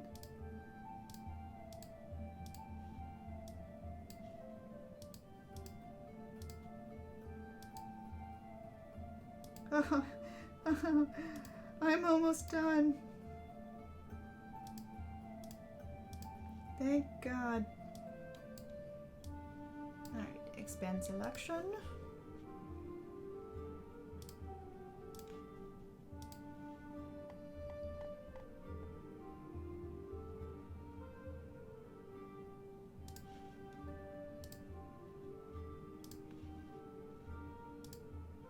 Yay! Blossoms are done. Let me fix the line that needs the gap closed here and here.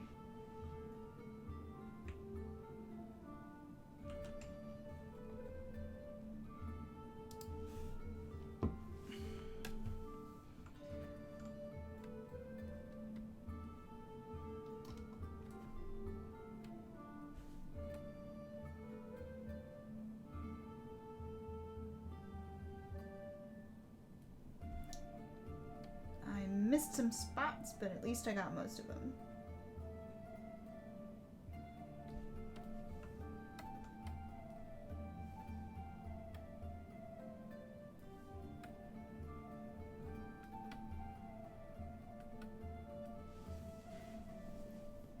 forgot to say what I thought was particularly cool about The Terror and why people should watch it was that it's fairly historically accurate. Like, take out the horror stuff and it's pretty accurate to what happened on the ship and the challenges the sailors dealt with and all that stuff. This is really fascinating stuff. So, yeah. Finishing up that thought thread from earlier.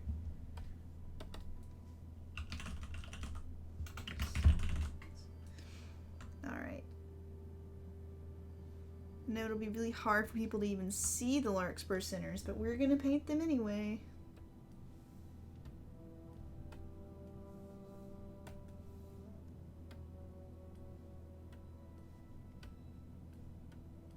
Because we're dedicated to this painting.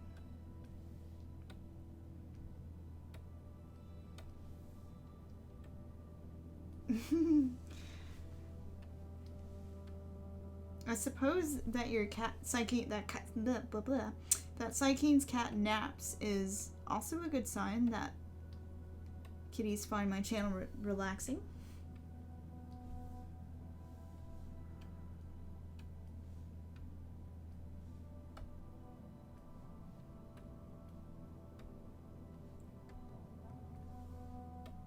One day I will have a kitty again, and he or she will be the fattest cat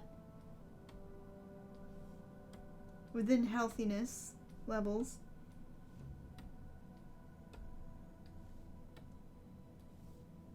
These fat cats with fluff bellies are the best.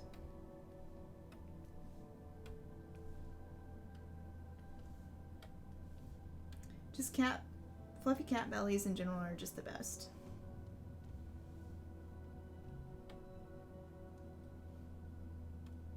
It's always a trap, and I always fall for it.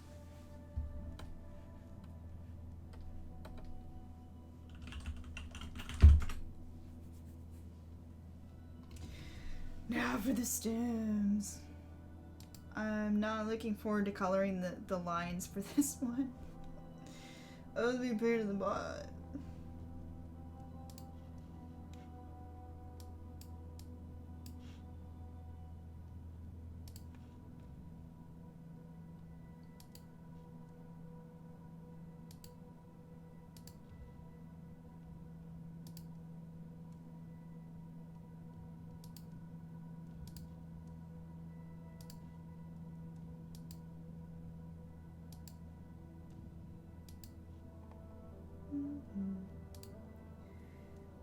Never again.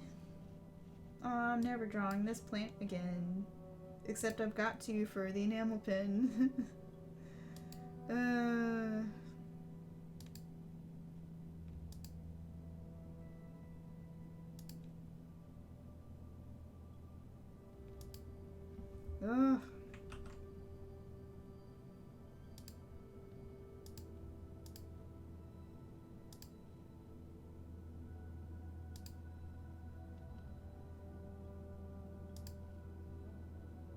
This plant is literally taking years off my life.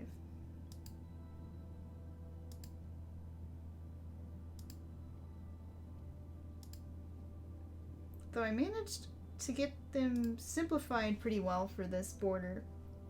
And I'm proud of myself for that.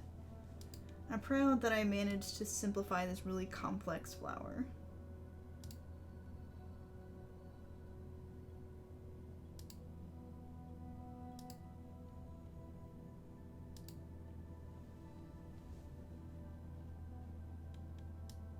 Ooh, other cool thing we get in front of the window here is hummingbirds.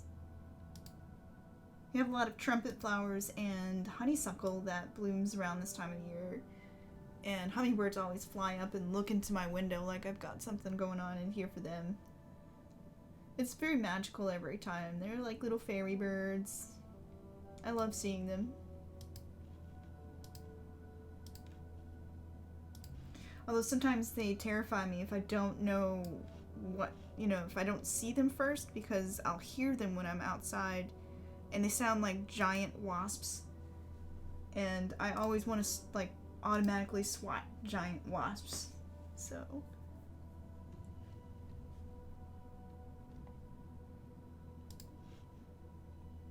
It's like, hummingbird. Oh, not a wasp. Okay.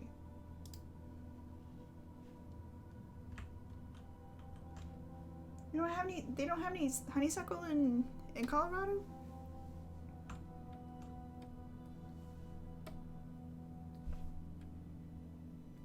Then that means it will definitely be something to make me think of Georgia. We have so much of it around here. Oops.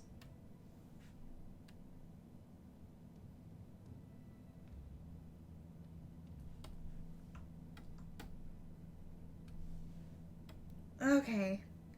We have survived the first phase of Larkspur.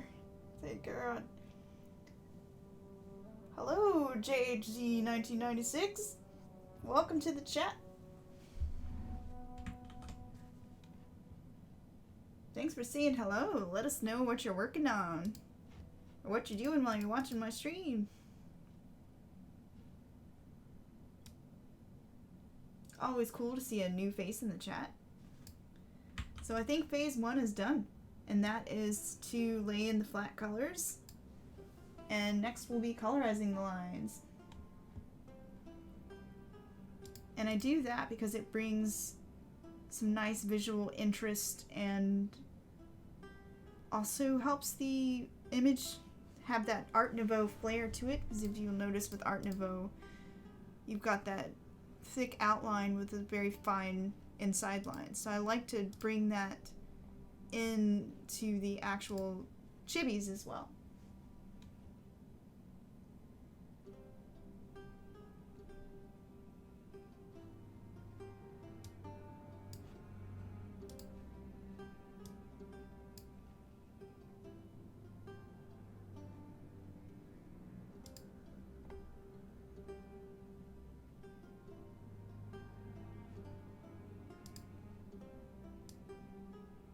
So I'll show you the other one I had up.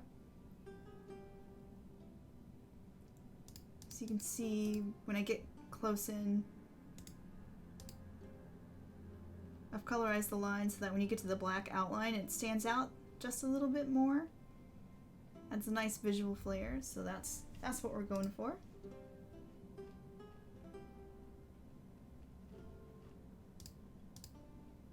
Alright, so let's colorize some lines. This part's kind of therapeutic in a way. It's lock transparency so that it colors only on the lines.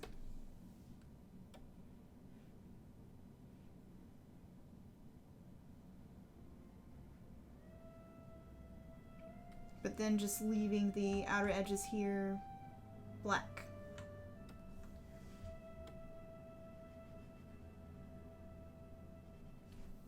It's a nice subtle touch that you'll notice in animation as well. That way you can get a sense of depth with really simple effects.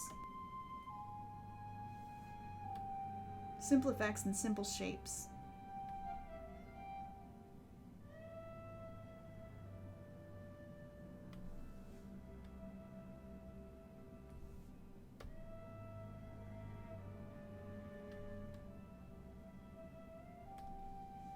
And JHZ1996 says that they need to learn to draw a girl's body. I think that's what they're saying. Which I wholeheartedly recommend Proko's figure drawing.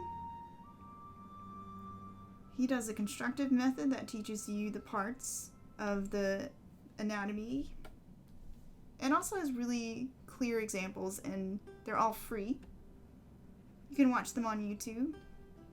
That's really helpful stuff. He's one of my favorite figure drawing instructors. He's taught me a lot. And you can't beat free, especially when the material is high quality.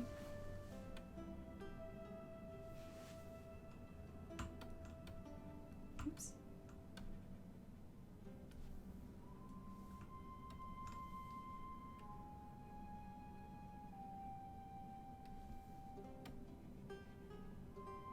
Actually, I think I might remove the line for the eyeshadow and see how it looks without a heavy outline.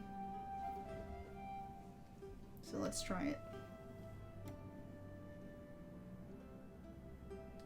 Yeah, I definitely like it without the outline.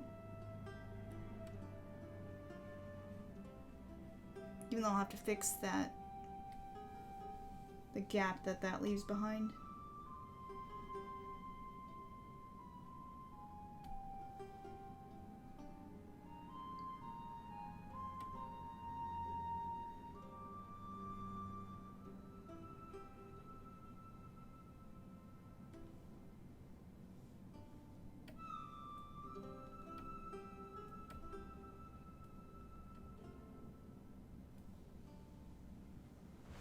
Well, the white outline does look like she took white eyeliner to accentuate these wings that she's got going on.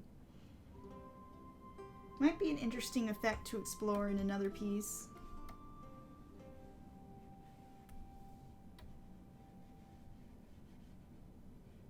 I think as it stands, it would be too distracting and too fine of a line to show from far away. Especially since these are sticker designs, so they're going to be pretty small.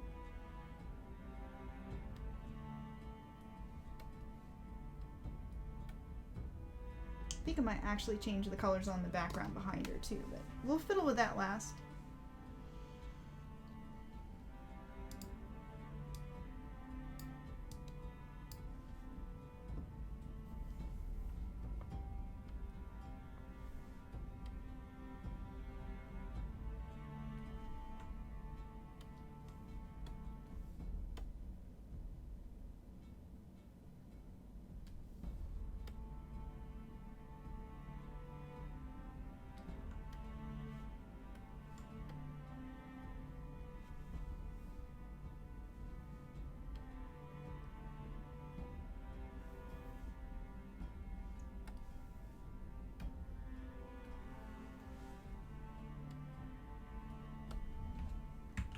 Alright. Fiddling with this eyeball again.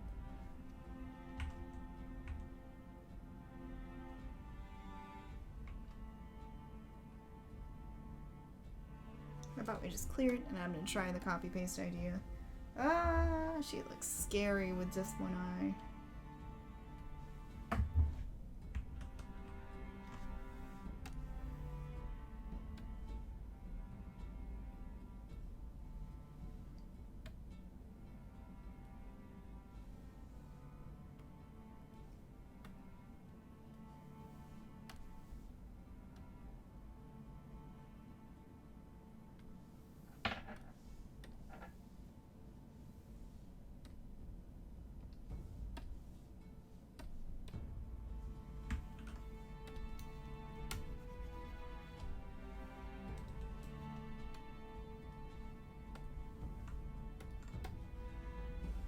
And remember, if you guys have any questions about art or other things, feel free to put them in the chat and I'll see them when I look up.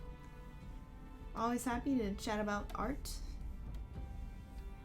and get to know you guys a little better.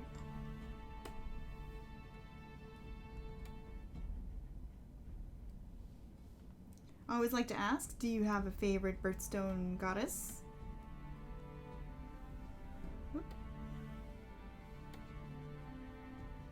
My favorite's November, because I'm a little biased there towards my own birthstone.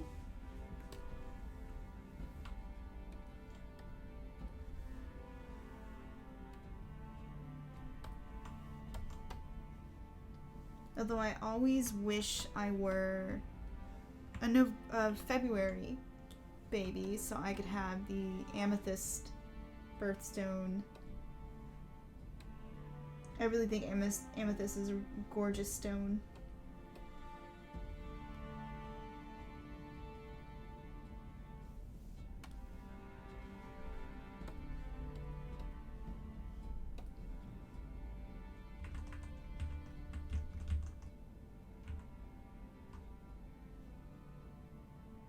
Okay, I am satisfied with the people.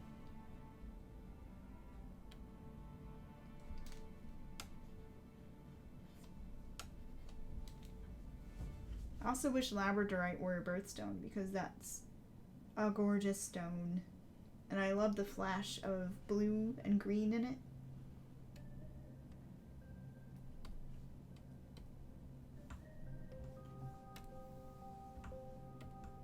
I also love moonstones, so those are kind of like my personal stones right there that I like to wear. And opalite, which is glass, but I love the luminescence of it. It's just beautiful. But that's kind of why I decided to make this more than just a birthstone series, because at some point in the future, I'd love to come back and actually, like, do more gemstone goddesses. That way we can have all the different types of interesting goddesses for different birthstones, or gemstones rather. Because there's just too many to be contained by birthstones alone.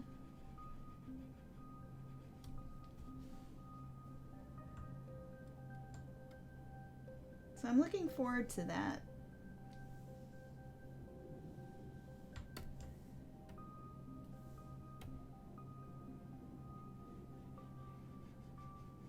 I like a blue outline. Nah, it's too blue.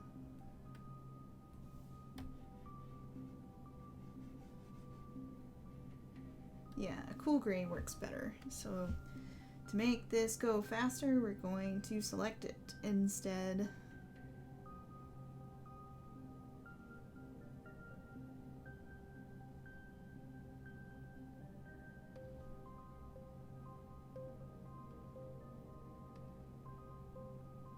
Might have to clean this up afterwards if it's not a perfect selection, because it almost never is. But it helps keep me from getting little gaps and holes in my color fill.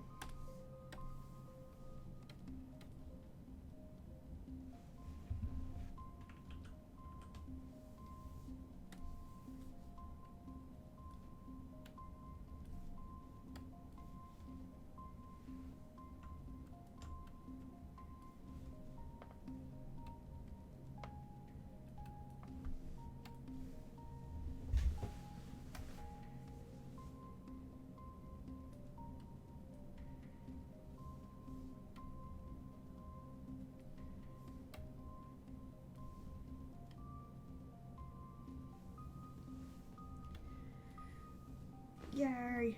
She's coming along. Let's see, what did I do in June? I left the outline.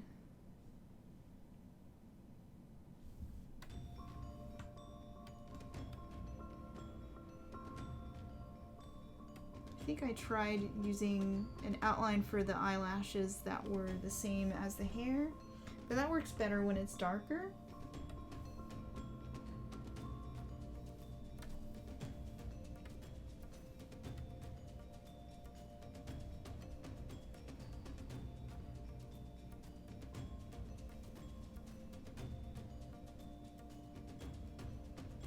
There we go.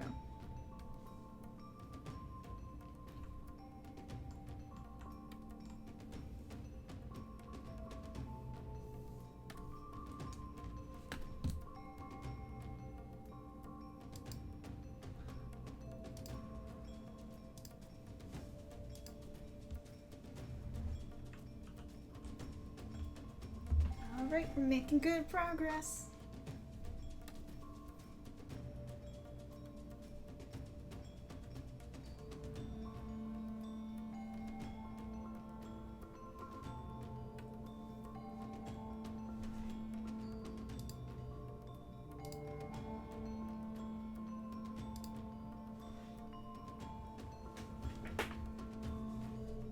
This one's gonna be fun to color later.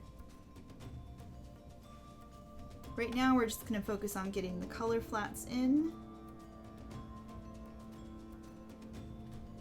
And then the next stream on Wednesday will color all and do all the shading and fun stuff. This is just the boring, meticulous part that takes me forever.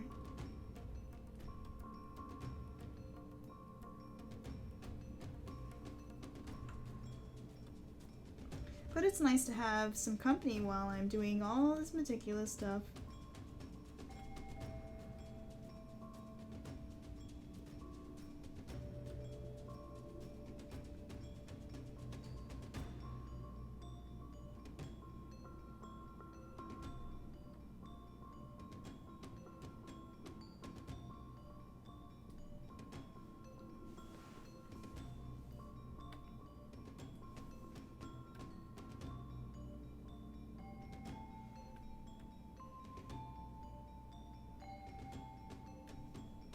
I would say that this weekend beyond Game of Thrones I did something interesting, but mostly I just pined away for the last episode of Game of Thrones and drew tieflings. The rest of the time I had to actually work because I have a bunch of deadlines to get things done for an upcoming Kickstarter, and so I was just focused on that the rest of the weekend. I've got a vacation coming up and I'm trying to get everything done before I leave. So I may not actually be on in a couple of weeks. I may have some streams that I'm skipping.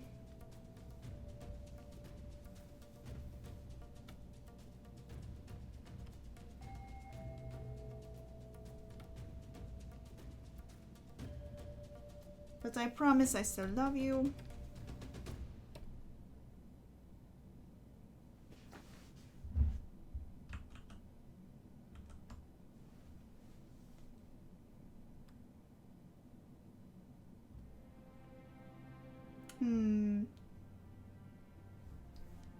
Now I want to make those lines darker, or lighter, but leave the ones around the eyes darker.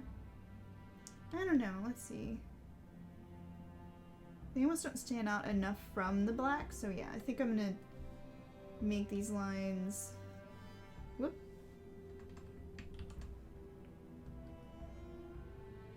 It's funny, it's registering them as dark even though they are not all black.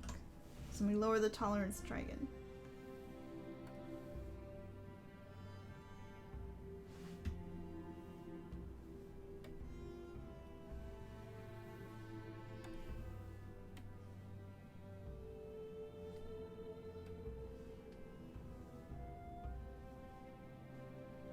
Okay. Photoshop, what you doing? Oh. It was on Magic Wand, that's why.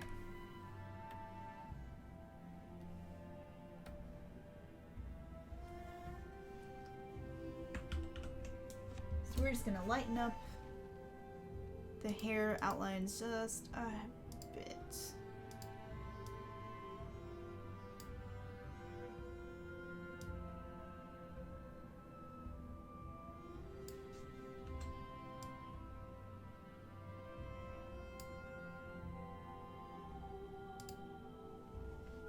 There we go.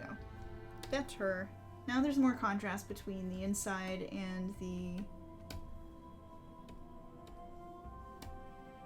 outside border, because that's the whole reason I'm colorizing these lines, so there'll be that subtle contrast there, and it just wasn't enough.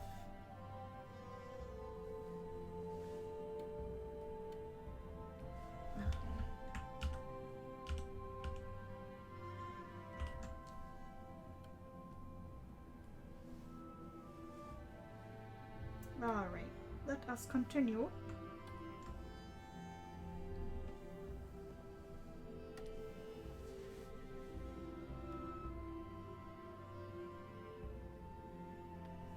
So carefully selecting lines.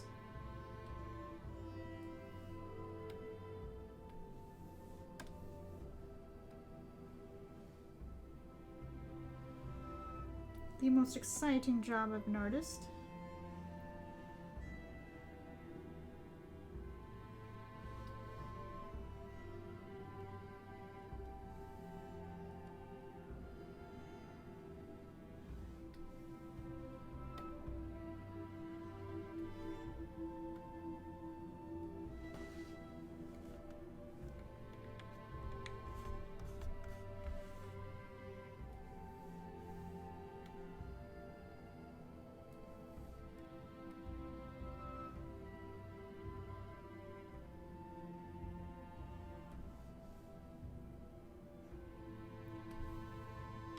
So randomly, I think I have decided a system for myself of how I'm going to read books.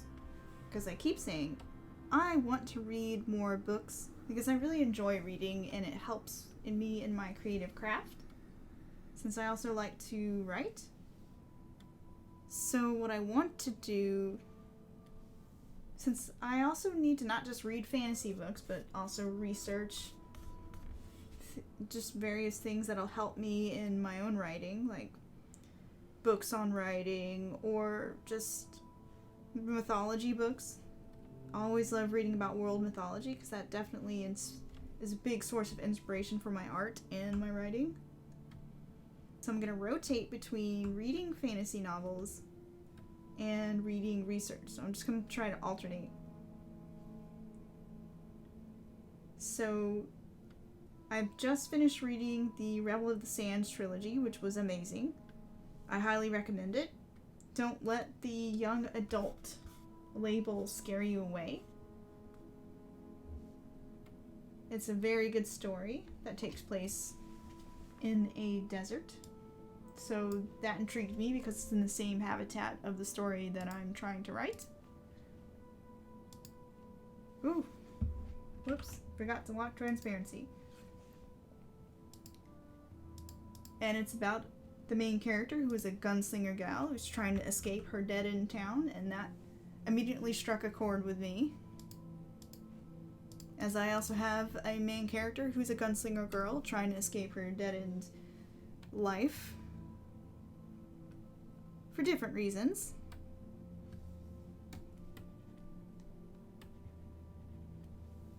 Also, I just think the world could use more gunslinger gals as main characters. So I'll recommend it on that just alone. So now that I've read Rebel of the Sands, it's time to pick up some book on research. And I'm thinking either I'll finish Invisible Ink, which is a book on writing. And it's more about the themes of writing and how to work in emotional resonance than it is about grammar or structure, really. And that really speaks to me. I feel like having a strong theme can help make a lot of subtle decisions easier while you're writing, so I really want to finish Invisible Ink. And I've also had a lot of books on, not a lot, but a couple of books on Celtic and Hindu mythology, so lots to read, not enough hours in the day. I think the hair is done. Yay!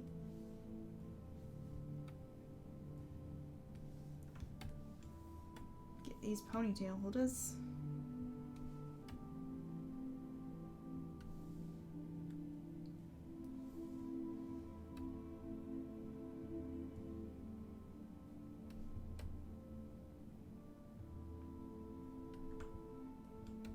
But yes, I want to make sure I have a good variation of what I'm reading, so I'm definitely switching between fiction and nonfiction and trying to keep my brain fresh.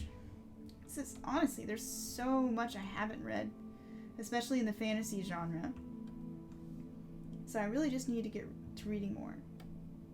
Ooh, which reminds me, if you are sad about Game of Thrones, there is a book sale going on right now that you can get things like N.K. Jemison's 100,000 Kingdoms for $2.99. Like the Kindle book is on sale right now. Plus a bunch of others. I think Tor sent out the mailer. I can't remember, but the way they plugged it was, if you are sad about Game of Thrones, check out these other cool fantasy book series that have the same kind of like dark fantasy, gritty realism to them. So I definitely snapped up Jemison's 100,000 Kingdoms because I've been recommended that one many, many times. And I know she's a fantastic world builder just from the lectures I've seen by her. So I really got to get on that. I've already read the first chapter and it was pretty awesome. So I can't wait. Can't wait to read more.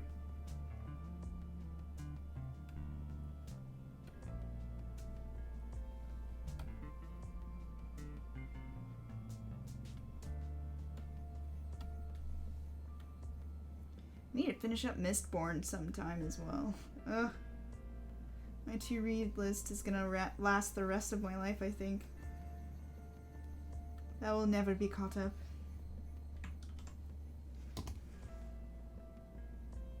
Now, I've actually got some interesting things going on in this piece. In that I did the outline in the background with blue, which really makes the orange of the window pop. So I'm thinking I should do the same effect in this chibi.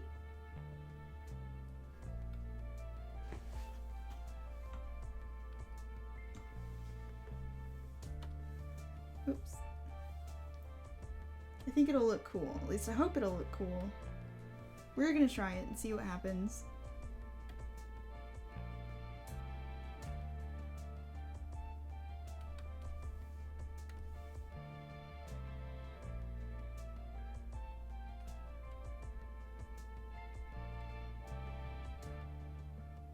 I also started and never finished the Gentleman Bastard series, which was awesome. It's kind of like Fantasy Venice, and it follows a bunch of thieves throughout their lives.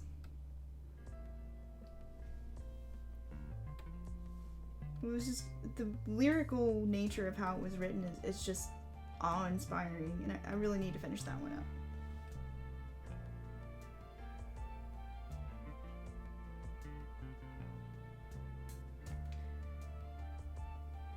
The Butcher of Kordov, or Kardov? I'm not sure how to pronounce it, but it sounds interesting. I may have to add that to my list.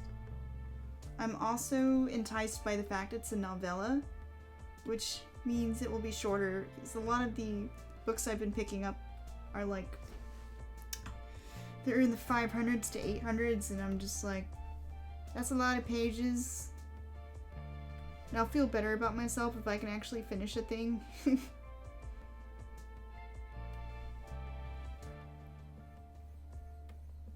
Plus, you know, I haven't read much steampunk beyond... Oh, what's the last steampunk thing I read? Lady Mechanica, the comic book?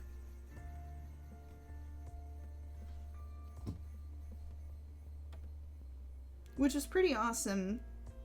It purports that... It's a what-if history of... What if Darwin was accepted sooner? So, scientific theory and evolution was all accepted much sooner in the scheme of history, and we had technological advancements that include cyborgs and stuff. But there's still kind of like alchemy and cutting-edge stuff. It's a pretty interesting setting. Though I haven't finished the entire series yet, so hopefully it stays good. The art's by Joe Benitez, and I love his art. It's gorgeous, gorgeous stuff. So if I can recommend something on that alone, I would. Because Joe Benitez's work is fantastic.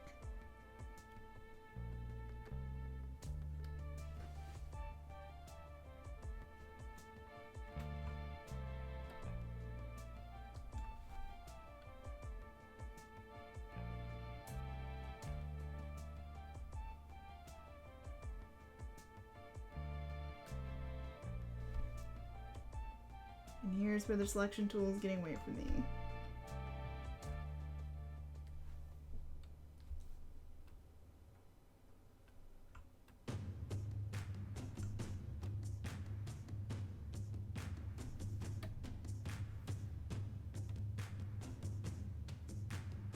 Okay, let's see what I missed when I finally put in the blue lines here.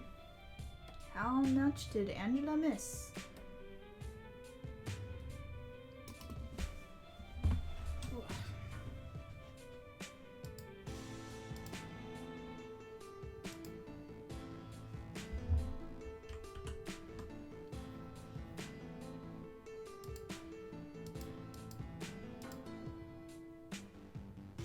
Doing pretty well so far, actually.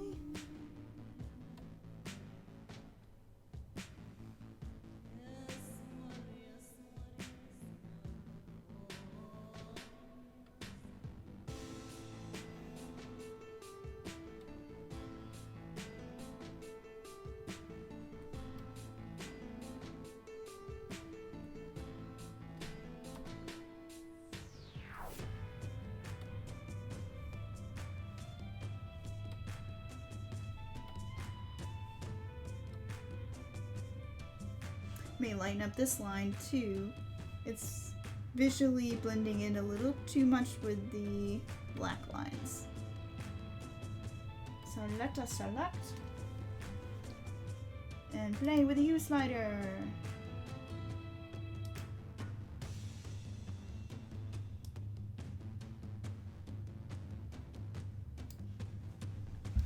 It's hard to see with those ant lines dancing around it, so Control H hides them, but still keeps it selected.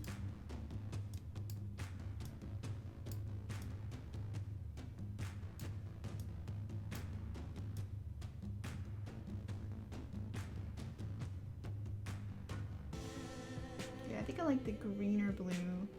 Just a touch greener. Oh no, do I already need another rest break?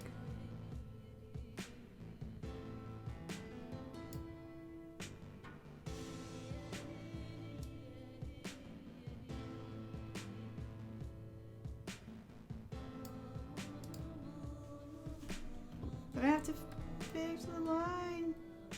No! Oh no. No. Okay. Now we take rest break.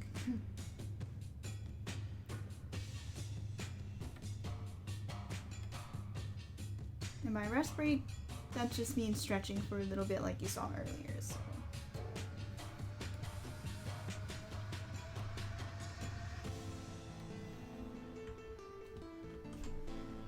Let us stretch. I gotta get up. I'm sore from sitting too long.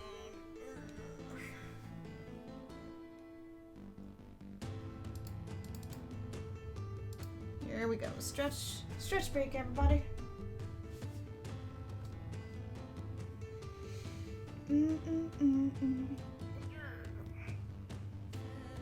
Move your eyeballs.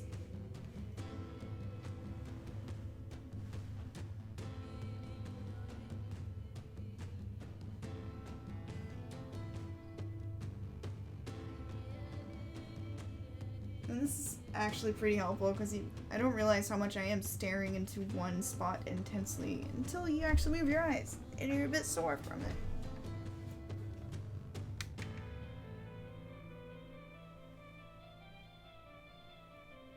Nick asks, what's the music that's playing right now? It is music by Kevin MacLeod, who is a musician who offers his music royalty free. So that means you can use it for commercial projects or whatever you like. It's music I've collected from him that I feel fits the soft fantasy mood we got going on here. So I like to play it just as a background filler that won't get copyright strikes on YouTube. And if you like it, I can toss a link up to his music in the chat. It's www.incompetech.com, and he has music listed by beats per minute, mood, all that good stuff. And I actually can share the playlist that I use from... I'm actually playing the music through Google Play right now. I think there's a way to share my playlist. Let's see.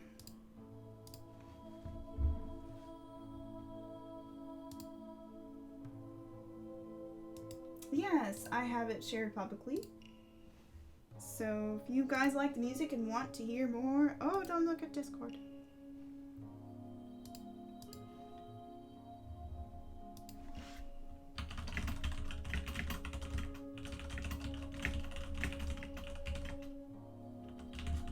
There you go. Oh, that's a long link, but there it is. Enjoy. But it's basically all Kevin MacLeod stuff. So if you ever watch this Kevin MacLeod, you are awesome. Thank you for providing your art for people to use. Because otherwise I'm not sure what I'd play in the background of my streams, since I don't want to get copyright strikes on my streams. Copyright strikes are bad, okay?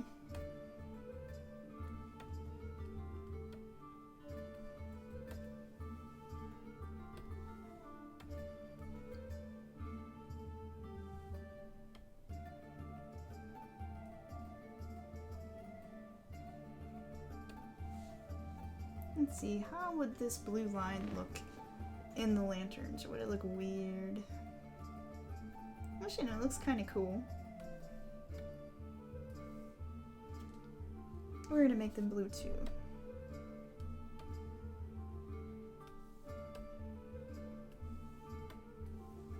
She's got the crazy color choices going on.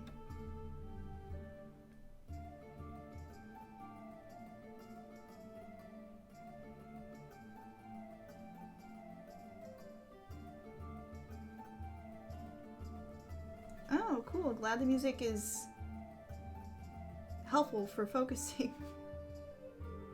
I tried to play something that's not going to be too intrusive since I'm also talking over it.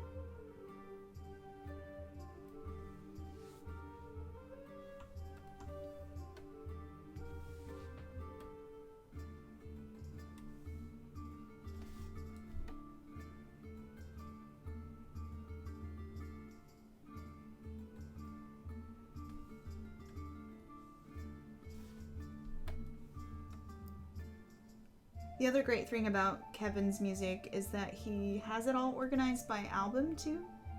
So I think a lot of the songs that I like are from his Traveler album and his Mystic. He's got like a world music inspired album. It's all really good stuff for background music, focus times.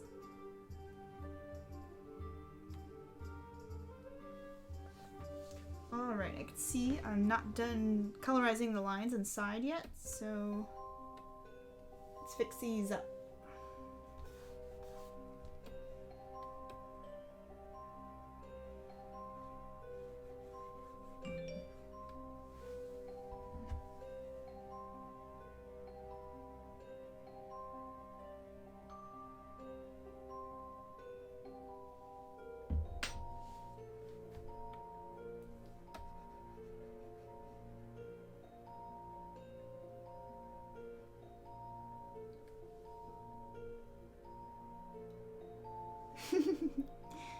I actually wish I could play the music that I do listen to, because you guys are on the royalty-free stuff, and I've got another audio stream set up for me. That's playing all sorts of randomness from like goth music to video game soundtracks. But you know, copyrights and stuff. Sad, sad stuff.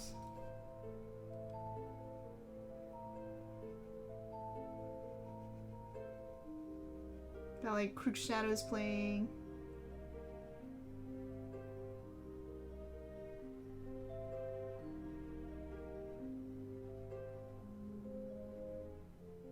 Doesn't quite fit the mood of this gentle fantasy lady either.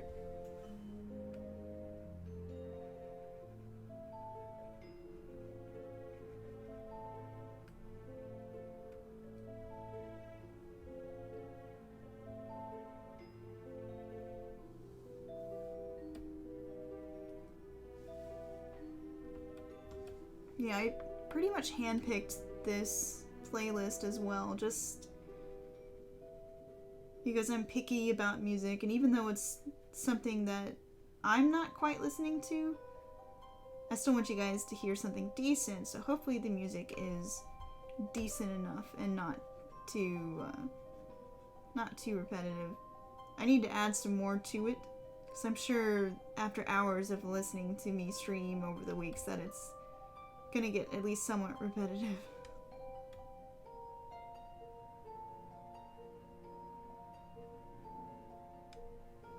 So I'll try to keep it fresh when I have time.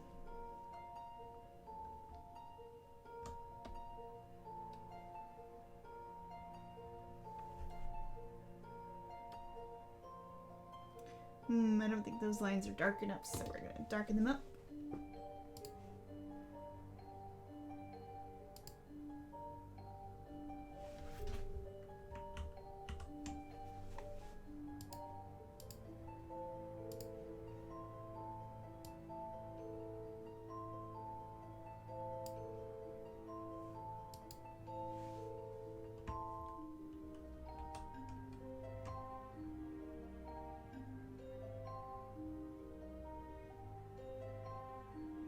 I think what Nick means is legally and responsibly buy music for my friends and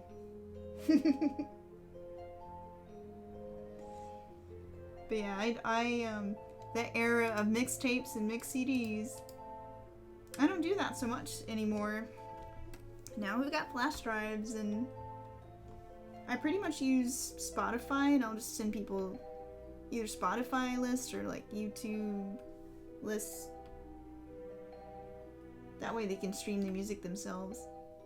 I am all on board for this streaming everything, because it's nice not to have my hard drive full of things.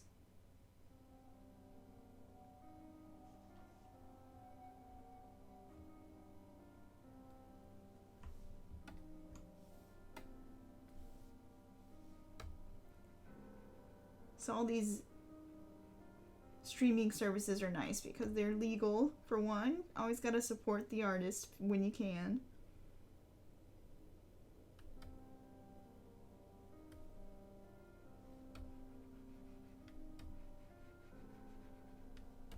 Or at least I've gotten better about that in my old age. You know, once I had experience as an individual artist now, trying to do this professionally, and seeing how hard that is, and how easy it is for someone to, like, just take my book, like my Angelic Visions book, for example, and just rip that. And that takes some pennies out of my mouth each time, so trying to encourage the legit music services.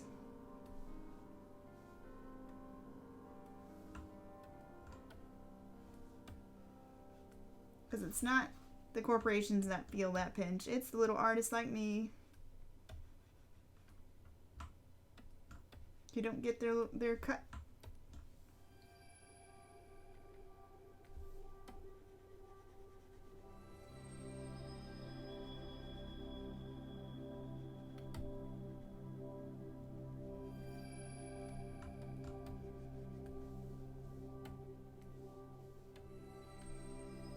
But I'll get off my soapbox. I do really like Google Play, though. It's been pretty awesome.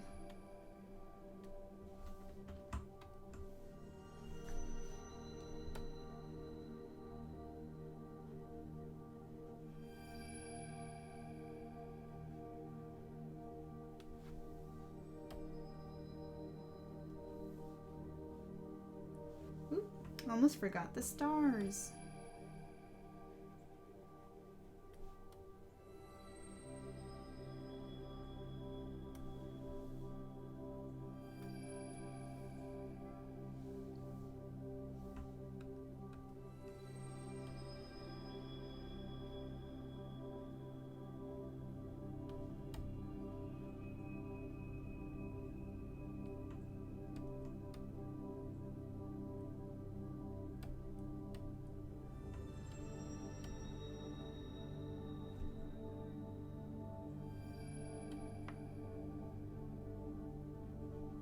Ooh, as far as RPG music goes, that's become such a bigger thing nowadays, now that more people are playing tabletop RPGs and it's becoming more of a widespread thing. There are soundtracks dedicated just for that now, like to different RPG moods. It's pretty awesome. I love it. So glad tabletop's catching on these days.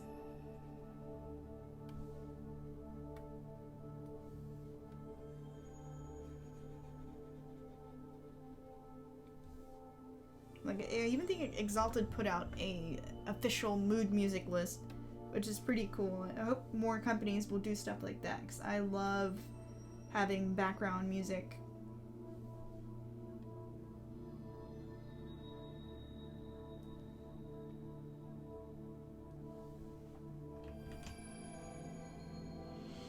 Okay, we're almost done, except for the dang larkspur and the birds. Burbs! Our pretty trash burbs over here.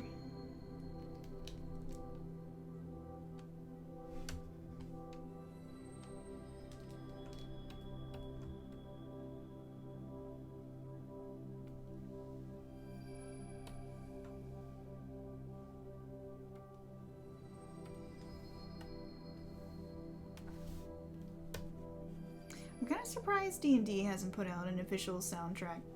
I wonder if they have and I just don't know about it. That would be pretty awesome.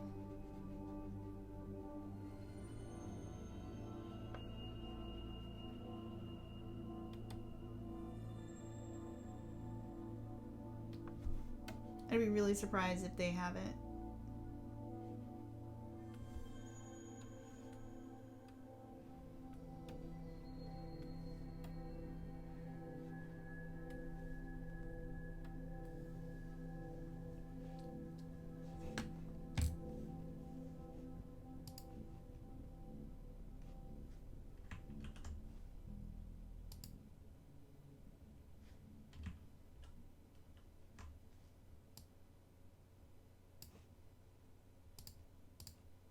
These lines need to be lightened.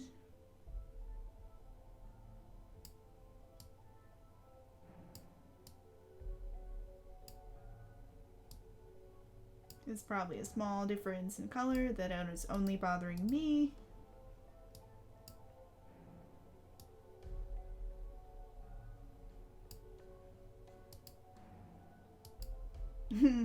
Okay, yeah, now it doesn't look different at all.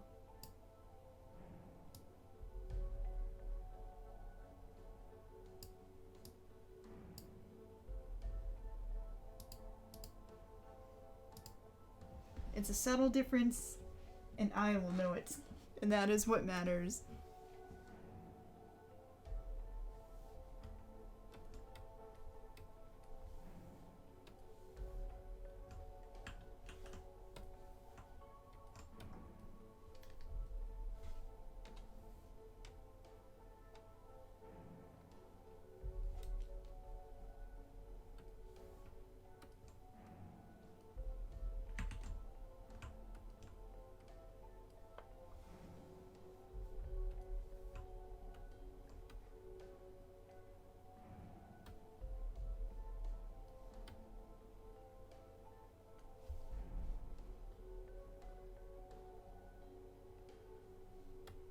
So the thing about Proko Premium, which I have, the biggest difference is the lessons are basically the same for the free stuff. You still get the free material.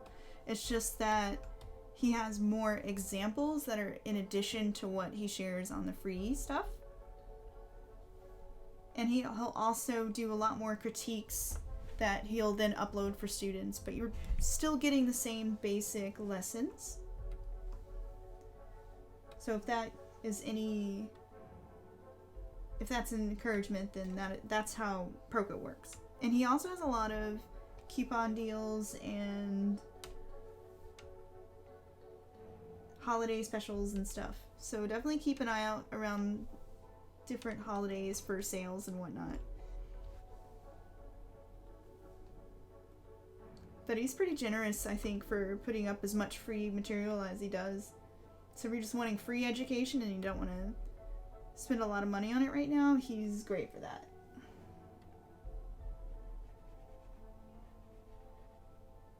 Although he's also worth paying for if you can in the future, because those premium lessons are great. I love actually watching the homework assignments that people have turned in and that he provides critique for, because then you get to see how other people make mistakes and maybe how you are making mistakes. There's also a Facebook group that is attached to the class where you can put your work up for critique, and you don't even have to be a premium member for that. I think you can be a free, just watch his videos for free and still participate in the Facebook stuff. So, it's good.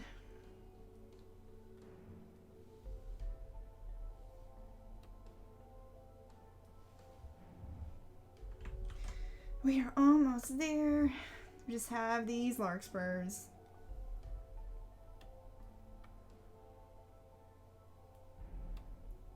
Oh, larkspur.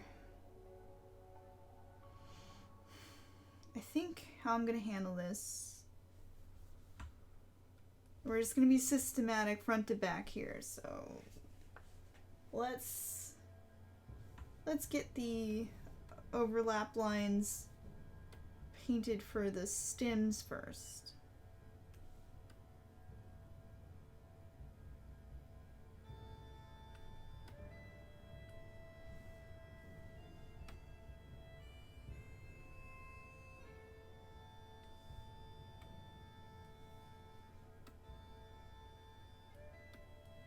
And I'm just going to do this manually since it would be pretty difficult to get into some of these crevices with the selection tool.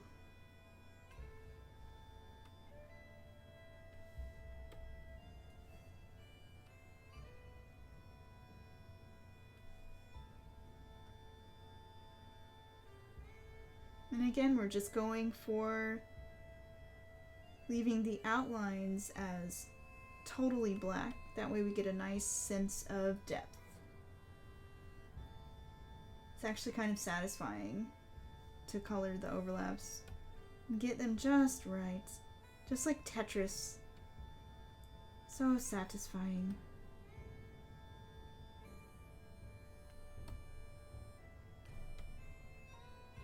Or maybe that's just me. I find this kind of tedious activity where you get to pull out selective shapes very soothing.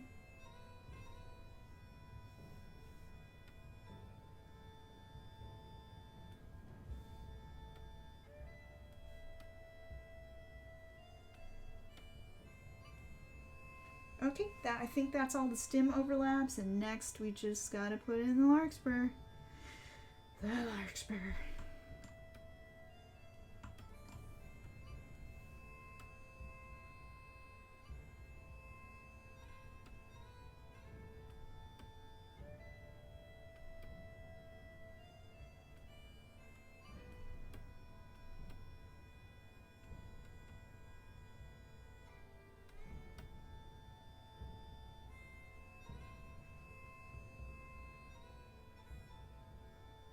And then I'll be done. Gosh, I can't believe it's almost 5 already. Crazy how the time just flies when you're intensely filling in colors. Oh no, I missed a stem here. Oops. I have failed.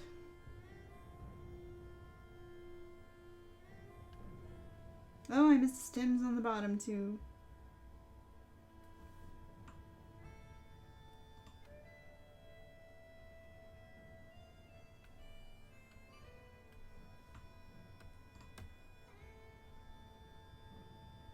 I was almost perfect.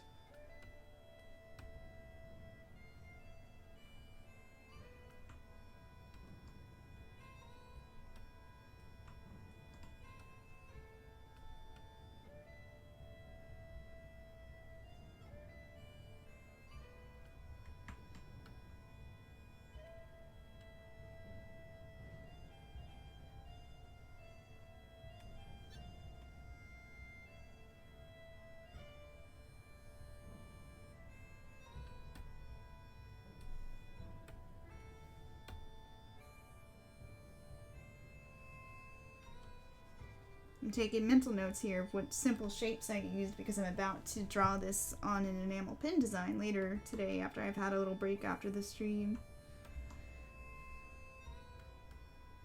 And that's been my big roadblock, is how do I simplify these again?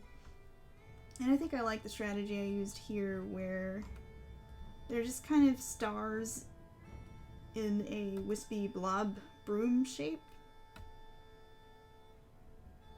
Or like a tapered plume. I suppose that's what you'd call this shape. So tapered plume full of stars. Here's like they're all little star-shaped flowers. They're actually quite pretty individually. If you get a good look at them, I should have them up for reference. I like the little white star in the center, which, you know, I didn't put here. I'm still trying to decide if I want to carry that white star center into the middle of these flowers, or if I just want to leave them as simple violet shapes here. We'll see if it ends up making things too complex. I can do a little test run on some of these before I'm done.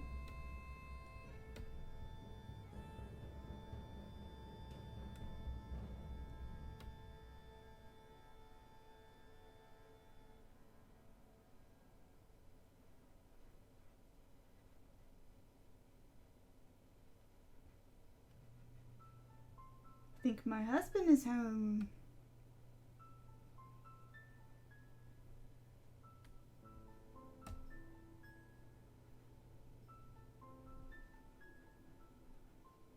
Or there's an axe murderer in the garage.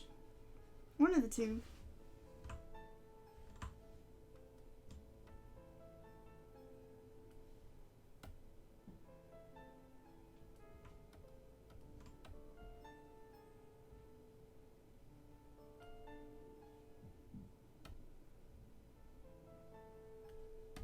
Yeah, this one did not go as fast as some of the other ones, but that's okay because she's got a lot of elements.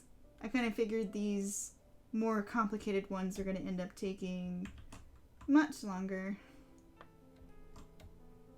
They're totally worth it because they're so pretty.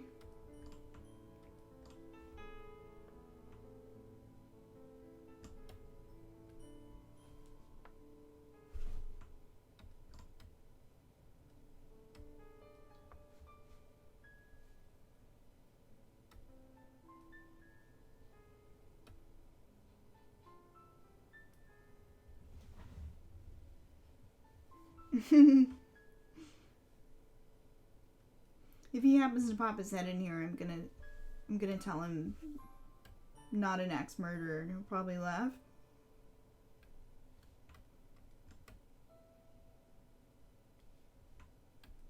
Almost done. Almost done. I hate Larkspur.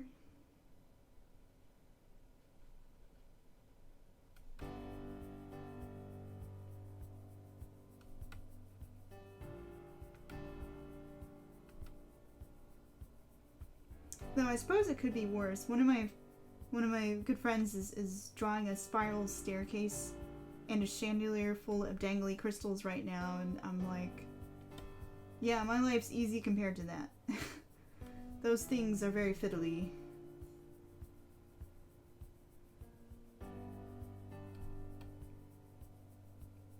I got off easy with Larkspur. Did I miss this? Oh, damn it, Stim. There we go. We got it. It's good. We got it. We got the Stim.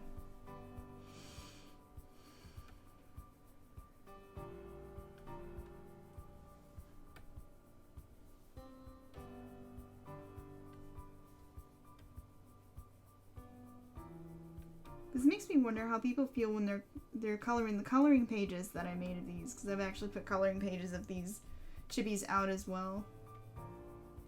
Although, lucky for them, they don't have to colorize the lines unless they do that with the digital PNG version that I put out for people. Oh, I forgot more Stim over here.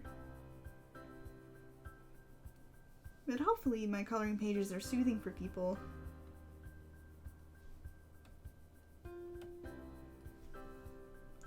Did I get it all? No, I didn't. This bud down here,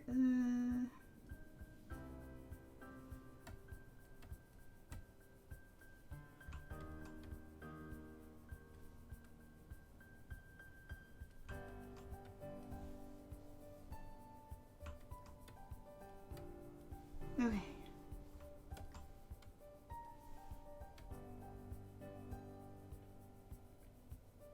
Oh, I see one I forgot. Nope. Actually, I didn't forget it. It's fine.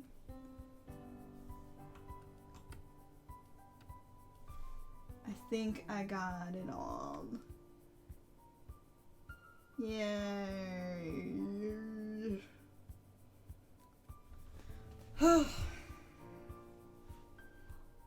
Let's see. I'm gonna try and put some white centers to the flowers.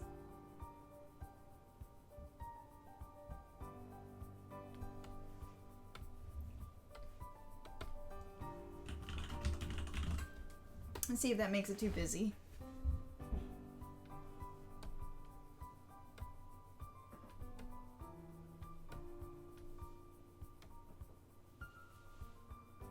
Yeah, I don't like it's too busy. Also, I realize in asking myself if I want to put more white centers that I really don't. Too much effort. I'm done now. Okay. I think we are done color plotting, you guys. Let's stare at this for a few moments. Oh no, there's a corner here. I was going to say stare at this for a few moments and make sure I got all the lines, but I did not.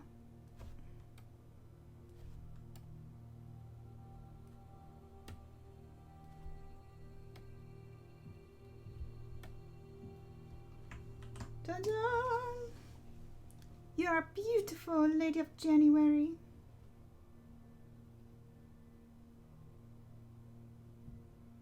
I think we got it. Oh, wait, you know. I did not get the overlaps of the lanterns. Oh, dear. Let's do that real fast before I call it quits.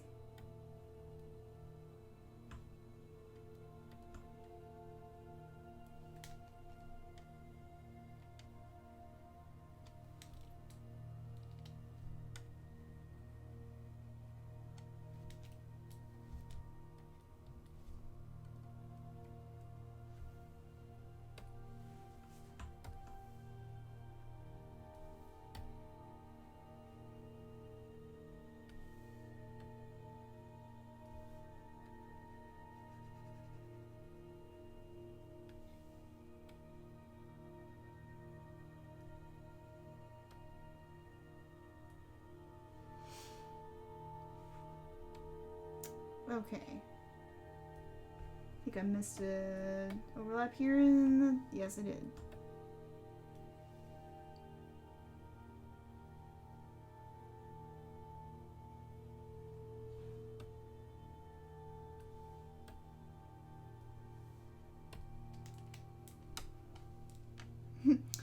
Oh, I miss Miss Foss.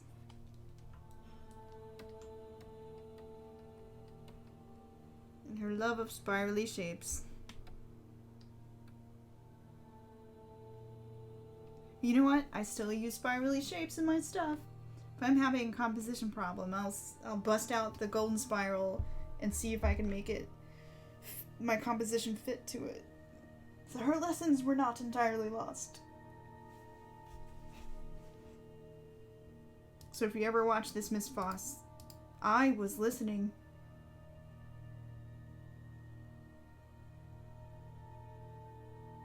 But yep, I think I got all the little gaps. Oh, but the overlaps are sloppy right here. Oh.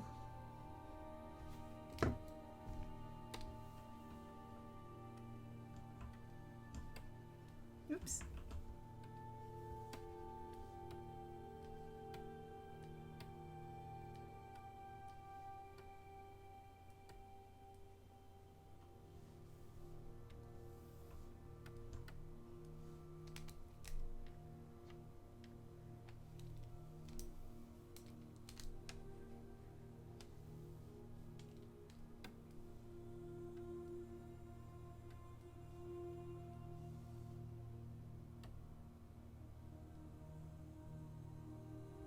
Okay. I think it's done for now. I don't see anything else. And I want to go and get a break away from my computer equipment, which is very toasty on a very hot day.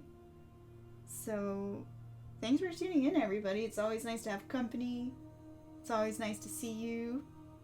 And remember, if you're new and you like what you've seen on YouTube, feel free to feel free to subscribe to me.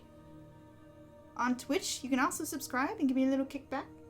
And on Patreon, you can even pitch in $1 and get sneak peeks and all sorts of things that are fun while also supporting an artist. So the next stream is going to be Wednesday at 8 p.m. Eastern.